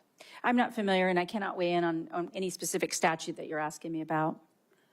But again, if it is the case, and it is, that there is no statute that allows you to set aside a collective bargaining agreement, there's no time limit, would you enforce that collective bargaining agreement pursuant to the law? Again, Senator, being not familiar specifically, I would certainly want to, discuss this with the solicitors at the Department of Labor if confirmed, just to make sure that I am on the same page without committing to exactly But what once you're it's referring to. confirmed for you that it's the law, you have committed that you will enforce the law. I'm committed to always fully and fairly enforce the law, and I will work with the solicitors of the Department of Labor to make sure before I weigh in specifically on this specific that you're talking about. Okay, let me ask you another question. Now, President Trump made some, I would call it troubling and shameful comments after the devastating fatal plane crash that occurred here in Washington, D.C. I'm sure you're aware of that plane crash. Yes, ma'am. And he blamed at the time, while the bodies were still in the water, many of them were children, he took that moment to blame the incident on Federal Aviation Administration hiring people with intellectual and mental health disabilities. Again, while the recovery efforts were going, do you agree with the president's comments? Senator, I cannot comment on what the president says or does not say. I support the president in this agenda that he is moving forward with. No. And so The for question me is not his agenda. Do I you agree understand. that with the comment that hiring people with intellectual and mental health disabilities was the reason do you agree with the comment that was the cause? I have not had a conversation with the president on this, and I cannot weigh in and speak to that any further. Okay, I want to make you aware that the same hiring language that appeared on the Federal Aviation Administration's website under President Biden are also there during President Trump's first administration as well. So nothing has changed in terms of the hiring practices. But should workers with disabilities be allowed to work Absolutely. at FAA? Okay. Now, in an email that was sent out across the government through OPM, it classified, it used language that, quote, said that their goal was to move from their lower productivity jobs in the public sector to higher productivity jobs in the private sector. Do you agree that public sector jobs are low productivity jobs? Again, No, this is not hypothetical. Unless we determine what those are, it's hard for me to, if just putting it all in one size fits all, it's hard for me to comment on that. No. It's a yes or no. Do you believe that public sector jobs are, quote, low productivity jobs? Is that your opinion? On its face, no. No. Okay, thank you so much. Yeah, thank All right, you. I yield. Thank you, Senator. Also Brooks, our senator from Kansas, who's a little humbler this week than he was 2 weeks ago. Chairman, I hadn't even thought about that issue for about 3 minutes. But I am serving lunch today to the junior senator from Pennsylvania. And Senator Blunt Richardson notices that you're wearing Philadelphia Eagle colors. So Guilty as charged. Guilty as charged. All right. Well, welcome, Congresswoman. Thank you for being here today. I'm so grateful for President Trump nominating you. Thank you. I think when he did this, it was certainly a shout out to the hardworking men and women across this country. Based upon your resume, the work you've done, that you certainly have been a person committed to, again, those hardworking men and women across the country, union or non-union workers. Those are people that President Trump supports. and we want them to be successful. We want you to be successful, and I think you're going to be a great representative at the table. Represent him as we're going forward. I want to talk about workplace development for a second. Though unemployment is relatively low, supposedly, our participation rate isn't as good. And I think there's an opportunity there to get people back in the workforce. And if they don't have the skills, the education to do that, then let's help them out. I see there's so many great opportunities, our community colleges, our technical colleges, the unions, apprenticeships, all those pieces are out there. What can we do? What can you do to help support them and help them be successful? Thank you, Senator Marshall, and I'm sorry that the chairman is being so mean to you in the first few minutes of you being here. But again, it was great meeting with you because we had that conversation about workforce development and workforce investment in our communities and how it can differ oftentimes in a metro area versus a rural area and all of the above. And how you mentioned to me your family in the local community colleges. I took Clackamas Community College right outside in Clackamas County, right from Happy Valley, and how important that was for the community as a whole. And from the Department of Labor, I couldn't, again, be more prideful that I had served on education and workforce on the WIOA reauthorization. And while it didn't make it through, I hope Congress, if the president sees that this is important, that Congress will take this back up for the reinvestment into our young people so that they can be skilled and reskilled in our respective states. I can't wait to come out and visit. And I think I've mentioned to this a couple senators, coming out to all 50 states would be amazing to really learn how the labor laws are affecting your respective states and the investment in the workforce. So I commit to you that I will work hard for the Department of Labor and the agencies within the Department of Labor to make sure that our young people are ready to go in the workforce. And I also know we talked about the average age of a community college entrance is 27 years old. Sometimes people are looking to upskill or get another certificate so they can stay in their communities where they're raising their families, and that's their investment. So I look forward to making this wholeheartedly a pillar of the Department of Labor is workforce investment and development. More flexibility in the Pell Grants would be a step forward. And we worked on that also in workforce and sponsored that bill. We did it for pilots, young pilots, but certainly that was important. What about how can you better work with state agencies? Well, oftentimes the Department of Labor and the federal-state partnership is key and sometimes forgotten. I think, well, one of the areas that we can look together is unemployment insurance was talked about over the last several years, and how we can be a better federal partner, give them the tools that they need, the state partners, in order to develop their workforces and make sure that they have people who are in the workforce who want to stay in the workforce and not pick up and leave. And again, invite people back. So many people have left the workforce, even the search of a job, and we want to make sure that those people are coming back from full force. I want to take a moment and talk about the franchise model again. And I heard the chairman's opening remarks or questions kind of touched on this, but I want to go back there. In my mind, what the franchise model has done is helped many people achieve their American dream of owning their own business and being successful too. That's right. And I think it's been a great opportunity, especially for women, for minorities, for veterans as well. And we have to work on this balance. I want the unions to be successful. I want the franchises to be successful as well. How do we achieve that balance? Any thoughts on where's the win-win opportunity when it comes to that issue? Well, a lot of times the reference is to the gig economy and understanding the franchise model as well. And I support that the efforts of, the franchise model as it does allow the flexibility for business owners to determine, do they want to be in business for themselves? Do they want to, work for somebody else? But I think the only change that can be talked about today that will work in all of these is everybody has to have that voice and understanding at the table. One of the reasons the president nominated me, and then it's kind of been mentioned, but it's not always that we're going to agree on both sides, but we're going to be understood, that they will have a voice. That's the difference this time, that I want everybody at that table to have that voice and what is valuable to them and their membership or them and their employees or a business owner when they're struggling. Compliance is important, education of compliance. And then also, that we can protect all American workers. There's a continuum from the first day that we have our first job all the way through retirement. Wherever a worker is or a retiree is on that continuum, they should be respected for the hard work that they've put in. I can tell you, bringing everybody at the table is going to do just that and reinforce the things that we care about in our respective states. Thank you. Thank you, Mr. Chair. And thank you, Representative Chavez-DeRemer. I enjoyed our conversation last week and appreciate your enthusiasm.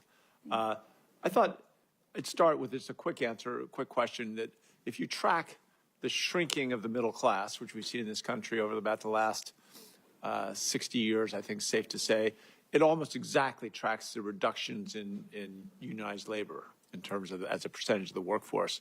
They track almost perfectly.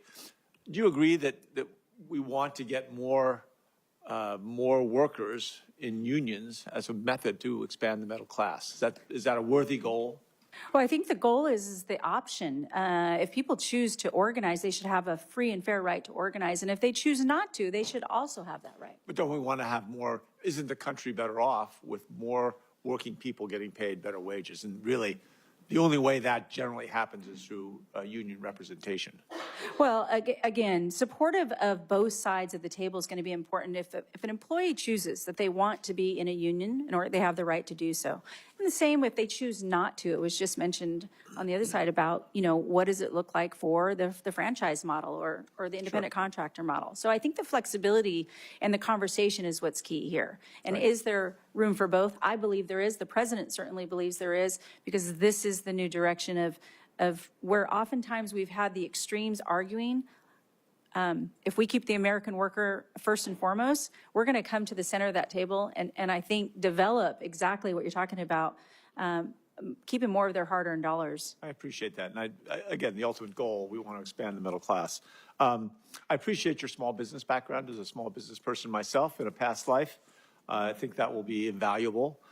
We met last week with some of the leadership from the Cherry Creek School District in South Metro Denver, one of many that has innovative apprenticeship systems they put in place, and they're training teachers, HVAC technicians, engineers, aerospace manufacturers, go down the list, healthcare workers of various sorts. And this is just one of many programs we've got in Colorado. Now, the president's proposed funding freezes are going to prevent us from keeping many of these programs running in our state, and I think taking valuable opportunities away from the kids. How can you, as secretary, assuming you get approved, how can you protect these programs against attempts to unilaterally, and I think in some cases unlawfully, claw back the federal funding from these programs? Well, I think the key here is going to be presenting to the president, again, I mentioned visiting and understanding exactly what's happening in Colorado and all the respective states, and presenting to the president as his advisor what's happening on the ground. That's what he wants to see, a candid, clear, concise picture, so that as we move forward in the America First agenda, that we're going to be supporting the American worker. That is first and foremost in his agenda. We're aligned in that. That's the conversation that we had, is that he wants to support the American worker. And so I will present to him the clear facts from all of the respective states. Okay.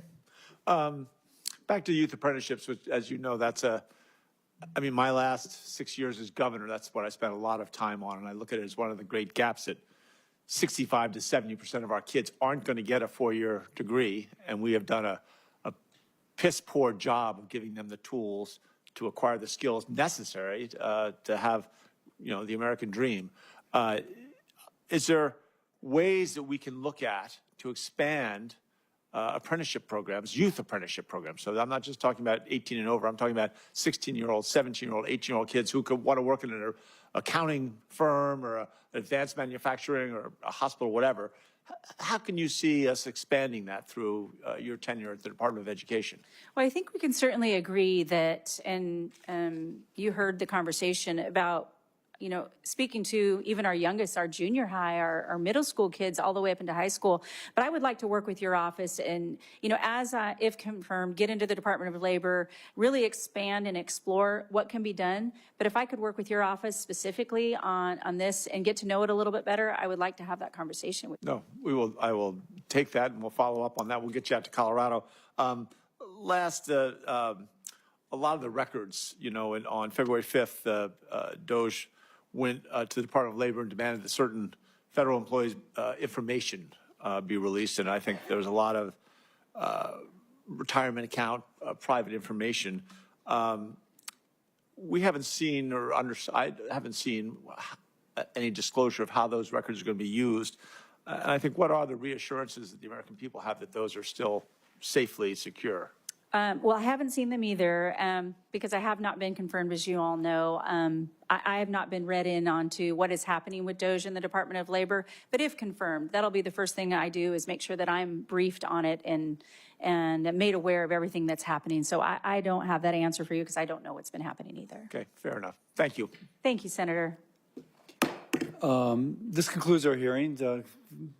You did very well, and thank you for that. Thank you. Thank you.